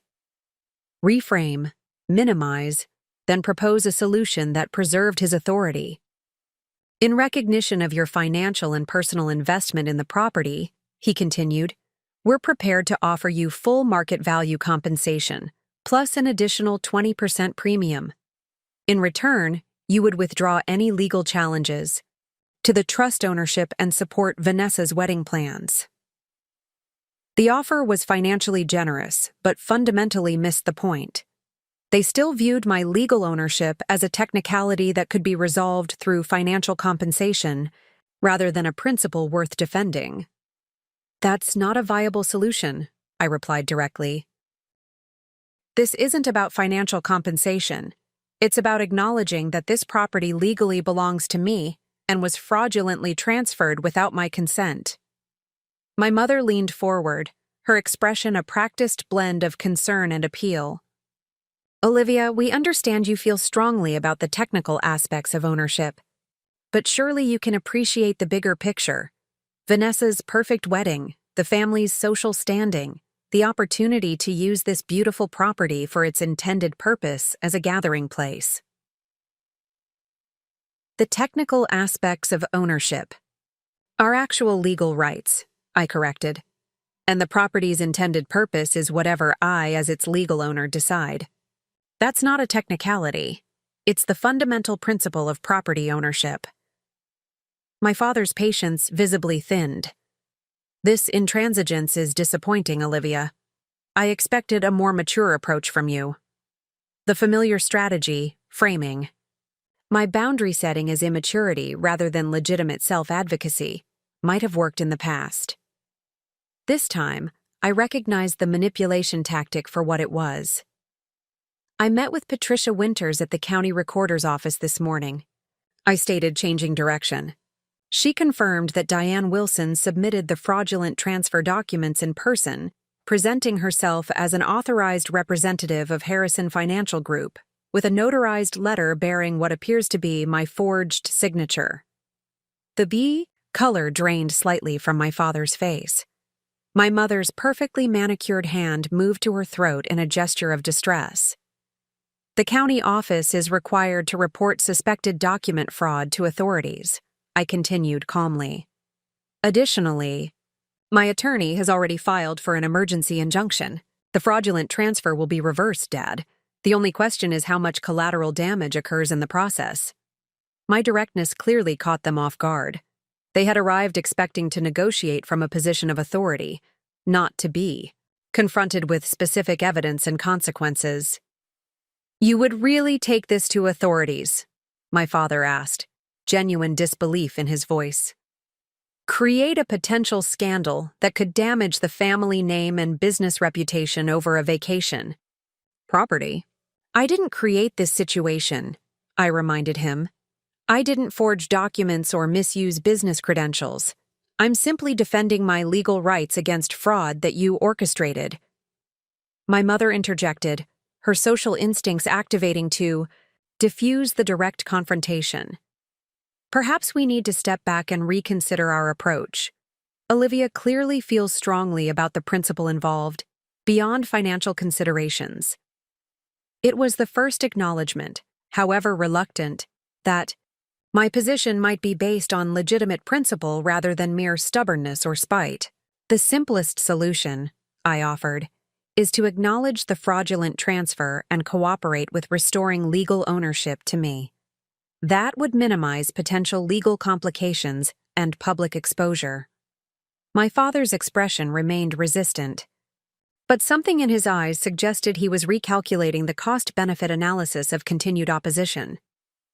My mother, always more attuned to potential social ramifications, was already shifting toward damage control mode. "If, and I emphasize if, we were to consider that approach," she ventured carefully, "what about Vanessa's wedding? The invitations have already been designed with this location specified."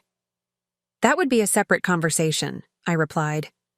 "One that would need to start with Vanessa approaching me directly with a proper request, not an assumption or demand."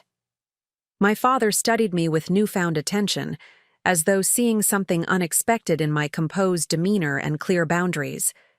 "You've changed, Olivia." "I've clarified my priorities," I corrected. "I value our family relationship, but not at the expense of my self-respect or legal rights." A heavy silence settled over the room, broken only by the distant rhythm of waves against the shore. My parents exchanged glances, communicating in the wordless language of their long partnership. Finally, my father straightened, making a decision. I'll need to consult with legal counsel regarding the implications of the document submission process, he said, his tone shifting to businesslike efficiency. Caroline, please contact Diane and instruct her not to discuss this matter with anyone, until further notice. My mother nodded, already reaching for her phone. The rapid pivot to damage control rather than continued resistance suggested they were beginning to grasp the seriousness of the situation, not just within our family dynamic, but in potential legal and professional contexts. I would recommend acting quickly, I advised. The county recorder has already flagged the file as having a disputed transfer. Once my attorney's injunction is processed, formal investigation becomes more likely. My father nodded curtly, rising to his feet. We'll be in touch once I've consulted with appropriate advisors. In the meantime, I trust you'll exercise discretion regarding family matters. The request for discretion, effectively asking me to keep their fraudulent actions private, was characteristic of their approach to potential scandal. Image management had always taken precedence over accountability in our family system. I've been discreet throughout this process, I noted. I haven't discussed this situation with anyone beyond my attorney, my business partner, and those directly involved. But discretion doesn't mean I'll withdraw the legal challenge or pretend the fraud didn't occur. As they prepared to leave, my mother lingered in the entryway, her expression troubled. This isn't how family disagreements should be resolved, Olivia. There was a time when we could discuss things privately and find compromise without involving outsiders. Her comment revealed volumes about how she conceptualized our family dynamics as a closed system where normal rules of respect for boundaries and legal rights could be suspended in favor of compromise that typically meant others yielding to my father's decisions. Some situations can't be resolved through compromise, I replied gently. When one party has acted illegally to override another's rights, restoration needs to precede reconciliation. She appeared genuinely perplexed by this framework, not just resistant, but fundamentally unable to grasp a perspective that prioritized principle over family harmony. It illustrated how deeply entrenched our dysfunctional patterns had become when standing for basic legal rights could be viewed as unreasonable rigidity. After they departed, I stood alone in the entryway, processing the interaction. Their visit had confirmed what I suspected. They had arrived expecting to manage me through familiar tactics of authority, emotional appeal, and redefined terminology. When those approaches failed, they had pivoted to damage control rather than genuine acknowledgement. Yet beneath my disappointment at their continued attempts to manipulate rather than truly listen, I felt an unexpected sense of empowerment. For perhaps the first time in my adult life, I had maintained clear boundaries with my family without resorting to anger, withdrawal, or eventual capitulation. I had stated my position directly, acknowledged the potential consequences realistically, and remained firm in my principles while still treating them with basic respect. This wasn't the dramatic confrontation depicted in movies, with shouting matches and emotional breakdowns. It was the quiet revolution of an adult daughter finally engaging with her parents as an equal, neither rebellious nor compliant, but self-possessed, and clear about her own boundaries. My phone chimed with a text from Maya. Andrew filed the injunction. Judge Hawkins expedited the review based on evidence of potential fraud. Hearing scheduled for Monday at 9 a.m. The legal process was now formally in motion. Whatever diplomatic approaches my parents might attempt in the coming days, they would be operating against the backdrop of advancing legal consequences for their actions. The realization was sobering but necessary. Sometimes formal accountability provided the only pathway to meaningful change in entrenched patterns of boundary violation. I moved through the house to the oceanfront deck, settling into one of the Adirondack chairs I had carefully selected for durability and comfort. The late afternoon sun cast long shadows across the beach, the tide moving steadily inward. Nature's rhythms continued regardless of human conflicts, a reminder that some things remained constant even as relationships and self-perceptions transformed. For years, I had defined myself partly through my family's expectations and limitations: the reliable daughter, the practical one, the peacekeeper. Standing firm in this property dispute was catalyzing a profound shift in that self-definition. I was discovering that maintaining boundaries didn't make me selfish or uncaring. It simply established that my rights and perspectives deserved the same respect I had always extended to others. Whatever happened with the legal proceedings and family dynamics in the coming days, that fundamental shift in self-perception couldn't be reversed. Like the house I had transformed from neglected inheritance to cherished sanctuary, my relationship with myself was being renovated from the ground up, built on a stronger foundation of self-respect and clear boundaries.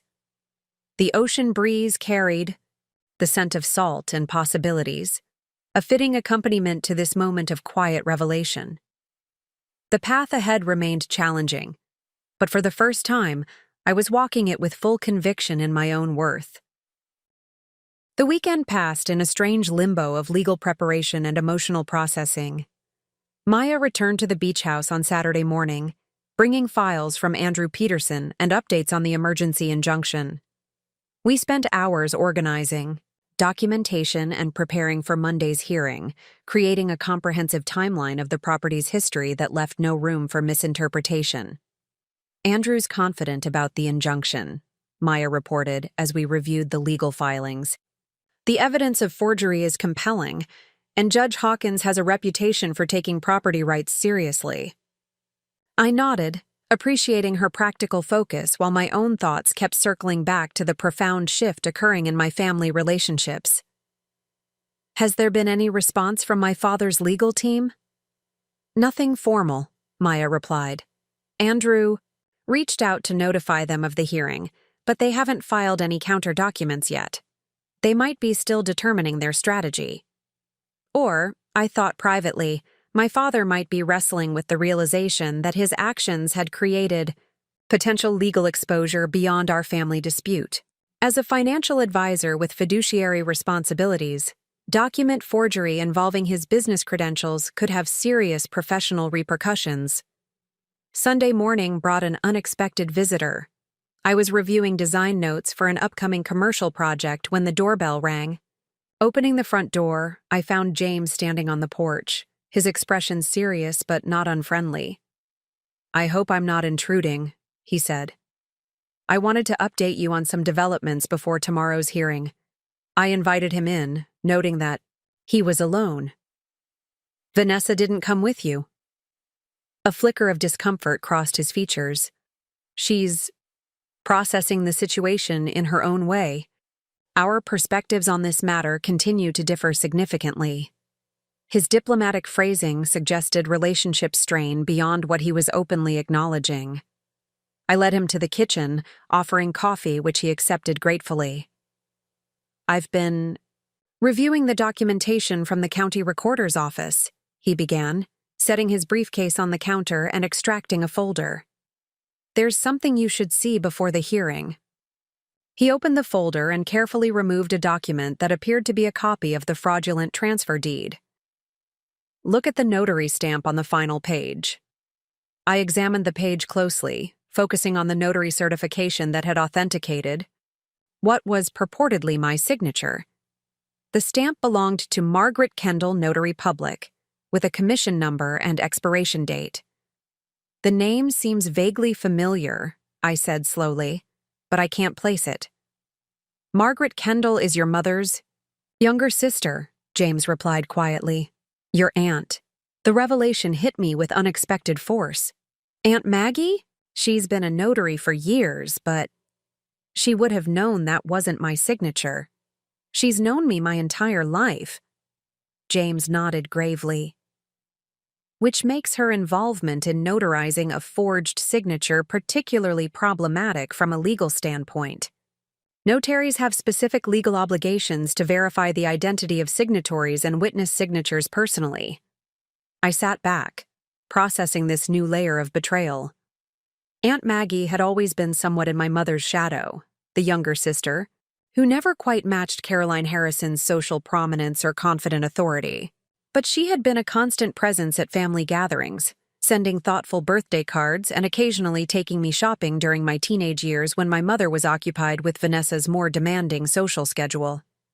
This wasn't just my father, I said slowly, the implications crystallizing. This was a coordinated family effort involving multiple people who knowingly participated in document fraud. It appears so, James confirmed. I felt you should know before the hearing. This potentially expands the scope of legal liability beyond your father and his executive assistant. The coffee I'd been sipping suddenly tasted bitter. I had been conceptualizing this situation primarily as my father's orchestration with Diane's administrative assistance. Learning that Aunt Maggie had willingly misused her notary credentials to facilitate the fraud transformed my understanding of the family dynamics at play. This wasn't an impulsive decision or administrative overreach. It was a calculated plan involving multiple family members who had consciously chosen to override my legal rights. Have you shared this information with Vanessa? I asked, studying his expression for clues about how this revelation had affected their relationship. A shadow crossed his features. Yes. Her response was illuminating. She suggested that family sometimes requires bending the rules for the greater good, and implied that I was being unnecessarily rigid about technical legalities. His careful phrasing didn't disguise the evident tension this perspective had created between them. As an attorney whose professional identity was built on respect for legal standards, Vanessa's casual dismissal of document fraud as acceptable rule-bending must have raised serious concerns about their fundamental values alignment. I'm sorry, I said sincerely. This can't be easy for your relationship. He sighed, running a hand through his hair in a rare gesture of personal discomfort breaking through his professional demeanor. Relationships require shared values at their foundation. This situation has revealed some unexpected disparities in how Vanessa and I view ethical boundaries. We sat in contemplative silence for a moment, both processing the implications of these revelations for our respective paths forward. Finally, James straightened, returning to his more composed professional self. I've provided this information to Andrew Peterson as well, he noted. He'll determine how best to incorporate it into tomorrow's hearing strategy. I wanted to ensure you weren't blindsided by this development. I appreciate that, I replied, genuinely grateful for his continued ethical clarity despite the personal complications it created for him. This can't be an easy position for you. Doing the right thing rarely is, he observed with a slight smile that didn't quite reach his eyes. But the alternatives, compromising principles for convenience, or relationship harmony, ultimately create larger problems.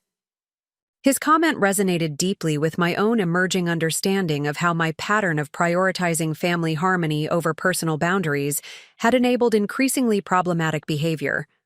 Sometimes, maintaining healthy relationships required the courage to establish clear ethical lines, even when that created temporary conflict. After James departed, I found myself drawn to the small home office I had created off the main living area. Unlike the sleek professionalism of my business office in the city, this space was designed for contemplation, soft, natural light filtering through plantation shutters, built-in bookshelves housing volumes that had shaped my design aesthetic, a desk positioned to capture ocean views that shifted with the changing tides. I opened my laptop and began a search for notary public ethical violations, quickly finding information about the serious legal implications of knowingly notarizing forged signatures. In most states, including ours, such actions constituted criminal misconduct that could result in revocation of notary credentials, substantial fines, and even criminal charges in egregious cases. Aunt Maggie's willingness to risk these consequences to facilitate my family's plan revealed how deeply entrenched the pattern of dismissing my autonomy had become in our family system.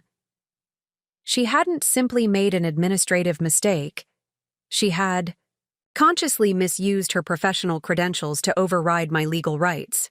This expanded understanding of the situation clarified something I had been wrestling with throughout the process: the question of whether taking legal action represented an excessive response to what might have been well-intentioned overreach.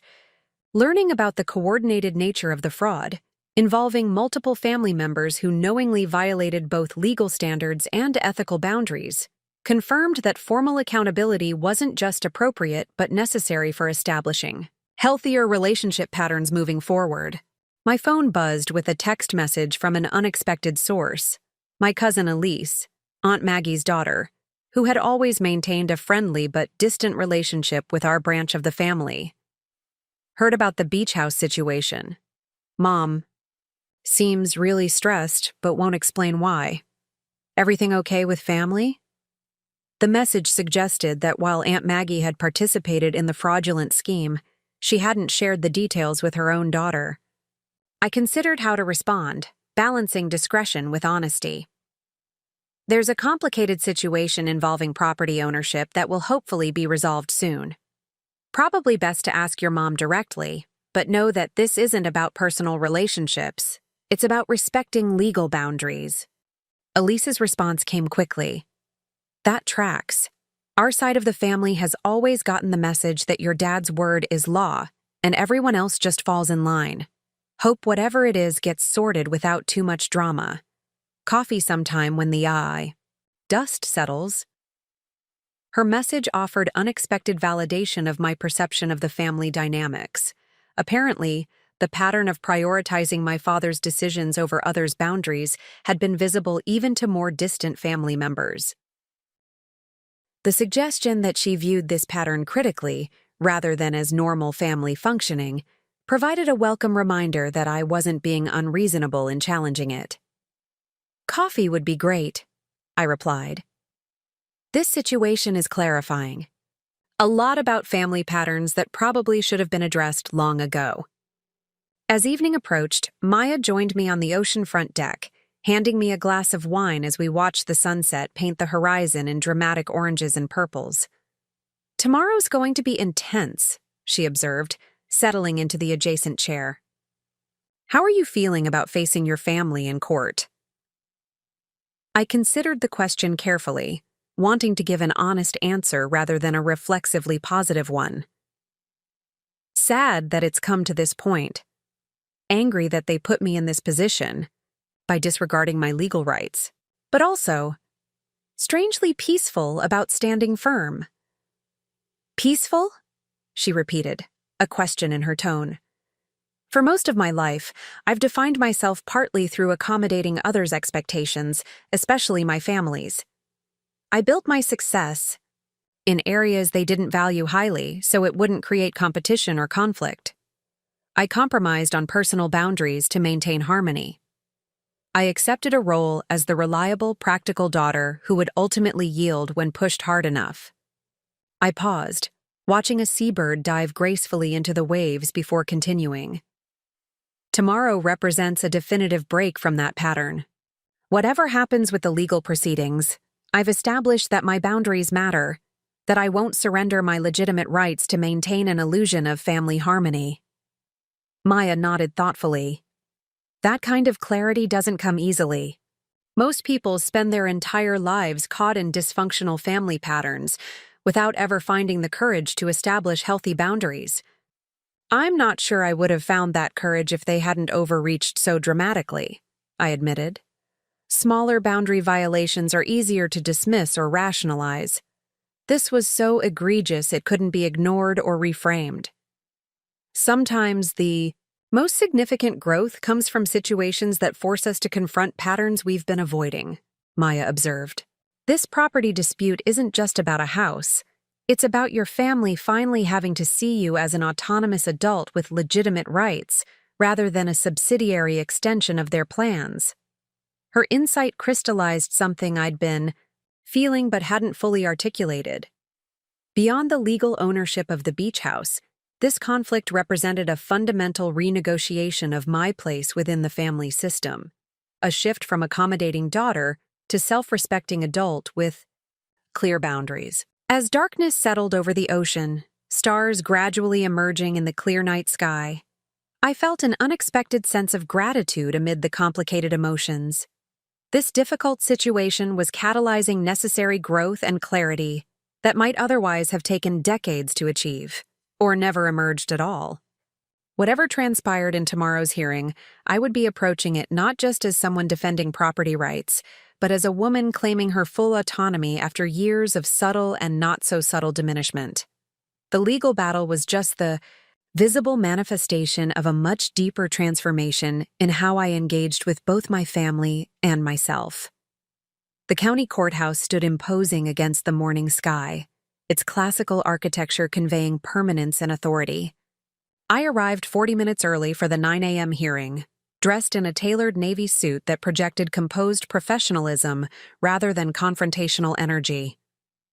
Andrew Peterson met me at the entrance, his confident demeanor reassuring as he briefed me on what to expect. "Judge Hawkins runs an efficient courtroom," he explained as we walked through security. "She'll likely focus on two key questions.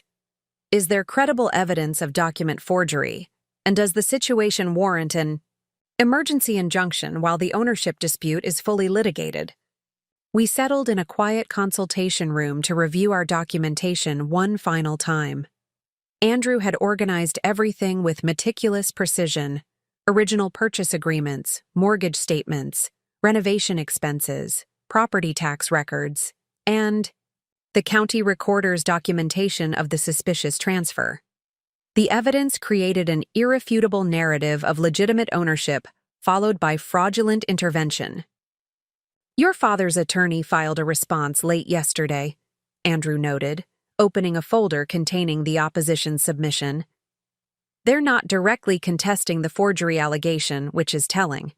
Instead, they're arguing that the property has always been understood as a family asset despite the technical legal ownership, and that the transfer simply formalized this understanding. That's a significant departure from their initial position," I observed. "They've shifted from denying impropriety to justifying it." Andrew nodded. "It's a tacit acknowledgement that they can't credibly dispute the forgery evidence. Their strategy appears to be minimizing its significance rather than denying its existence." At 8:45, we made our way to courtroom 4B. Maya was already seated in the gallery, offering a supportive smile as we entered. I scanned the room, noticing my father seated at the respondent's table with Richard Thornton, his longtime corporate attorney. My mother sat directly behind them, her expression tightly controlled. There was no sign of Vanessa or James. Judge Elaine Hawkins entered precisely at 9, her no-nonsense demeanor immediately establishing the courtroom's tone. After preliminary introductions, she addressed both attorneys directly. "I've reviewed the filings in this matter. Ms. Harrison alleges fraudulent transfer of her property through forged documentation, while Mr. Harrison contends the transfer formalized a family understanding regarding the property's status. Is that an accurate summary of the positions?" Both attorneys confirmed her assessment. "Very well. Mr. Peterson, please present the basis for your emergency injunction request." Andrew rose, his manner respectful but authoritative. "Your Honor, this case involves clear evidence of document fraud facilitated through misuse of notary credentials and corporate authority. My client, Olivia Harrison, purchased the Cape Harbor property 5 years ago through proper legal channels, with full documentation including mortgage agreements, property tax records, and renovation investments exceeding $300,000. He methodically presented our evidence, highlighting the forged signature on the transfer document, the notarization by my aunt without my presence, and the submission by my father's executive assistant using corporate credentials. The emergency nature of our request stems from ongoing unauthorized modifications to the property and announced plans to use it for a wedding venue without the legal owner's consent. Without immediate intervention, Ms. Harrison faces continuing violation of her property rights and potential devaluation of her substantial investment through unauthorized alterations. Judge Hawkins reviewed the documentation carefully before turning to my father's attorney. Mr. Thornton, your response. Richard Thornton rose, projecting the confident authority that had served him well in corporate litigation. Your Honor, while we acknowledge certain procedural irregularities in the property transfer, this matter fundamentally represents a family disagreement that has been unnecessarily escalated to legal proceedings. He continued with practiced smoothness. The Harrison family has always understood this property as a shared family asset, despite its temporary placement in Olivia Harrison's name. The transfer to the family trust simply formalized this long-standing understanding to facilitate its use. For significant family occasions, including an upcoming wedding, Judge Hawkins's expression remained impassive, but her question cut directly to the heart of the matter. Mr. Thornton, are you acknowledging that your client authorized the submission of property transfer documents bearing a signature that was not personally executed by the property owner of record? Thornton paused, clearly recognizing the trap, indirectly admitting to forgery. Your Honor, my client believed he was acting within his authority as head of the Harrison family to manage family assets in accordance with collective interests. That's not responsive to my question, Judge, Hawkins stated firmly. Did your client authorize the submission of documents with a signature that was not personally executed by Ms. Olivia Harrison? There appears to have been a procedural oversight in document execution, Thornton conceded reluctantly. I see, the judge replied, her tone making it clear she recognized the evasion for what it was. Mr. Peterson, does your client wish to pursue criminal charges regarding the apparent forgery? The question brought the potential seriousness of the situation into sharp focus. From the corner of my eye, I could see my mother's hand move to her throat in distress. My father's posture remained rigidly upright, but a muscle twitched in his jaw, a telltale sign of suppressed tension I recognized from childhood confrontations. Andrew turned to me, raising an eyebrow in silent question. We had discussed this possibility during preparation, but the final decision was mine. Despite the anger and hurt I felt at my family's actions, I had no desire to see criminal charges pursued if the property dispute could be resolved appropriately. I shook my head slightly. Andrew nodded and addressed the judge. Your Honor, my client's primary concern is restoring her rightful ownership and preventing further unauthorized alterations to her property. While she reserves the right to pursue all legal remedies, her immediate priority is securing the emergency injunction to prevent continuing harm, while ownership is properly reestablished. Judge Hawkins nodded thoughtfully. Mr. Thornton, does your client contest that the property was legally purchased by Olivia Harrison 5 years ago? No, Your Honor, but...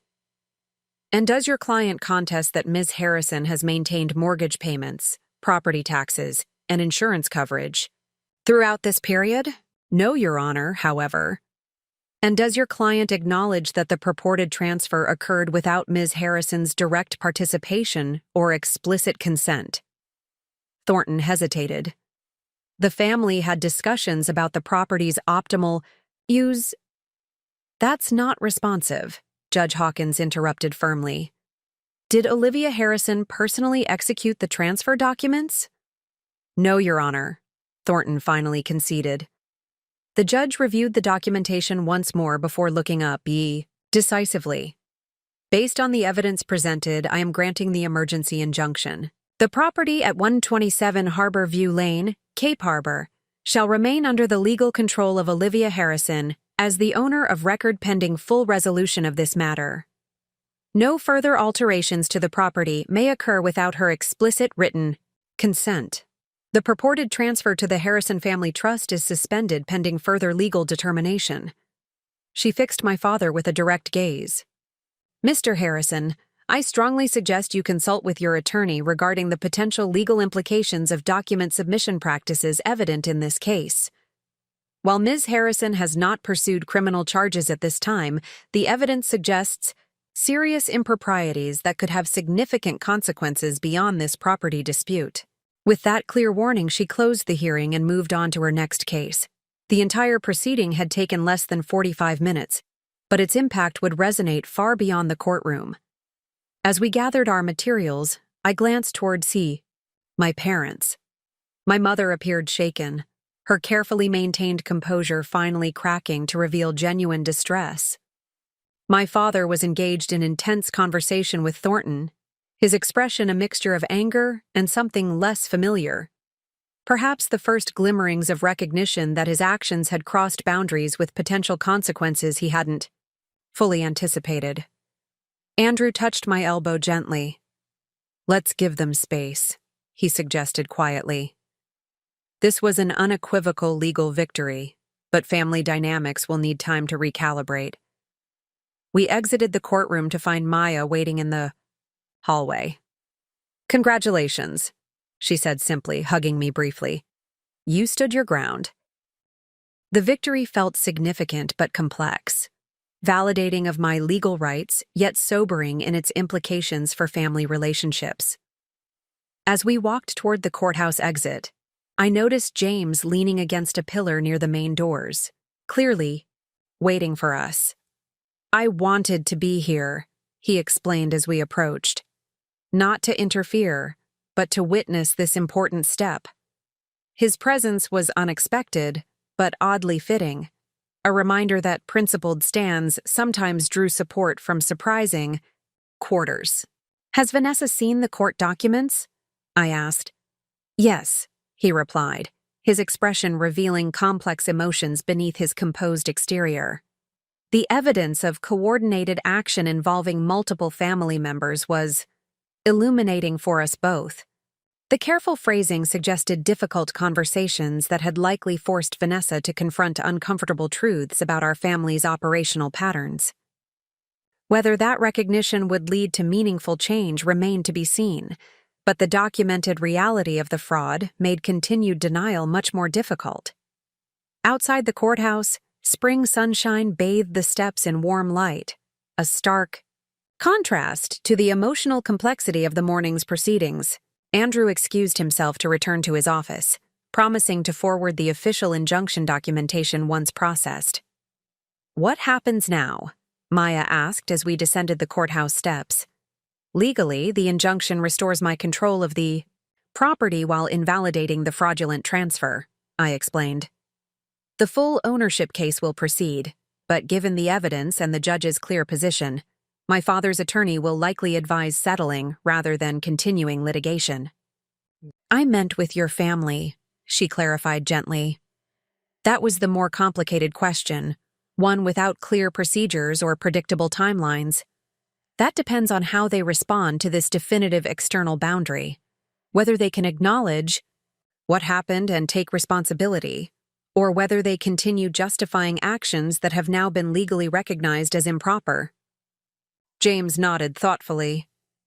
"Family systems resist change, even when current patterns are demonstrably harmful. The question is whether this external intervention creates enough disruption to catalyze genuine reflection." Up next, you've got 2 more standout stories right on your screen. If this one hit the mark, you won't want to pass these up. Just click and check them out. And don't forget to subscribe and turn on the notification bell so you don't miss any upload from us.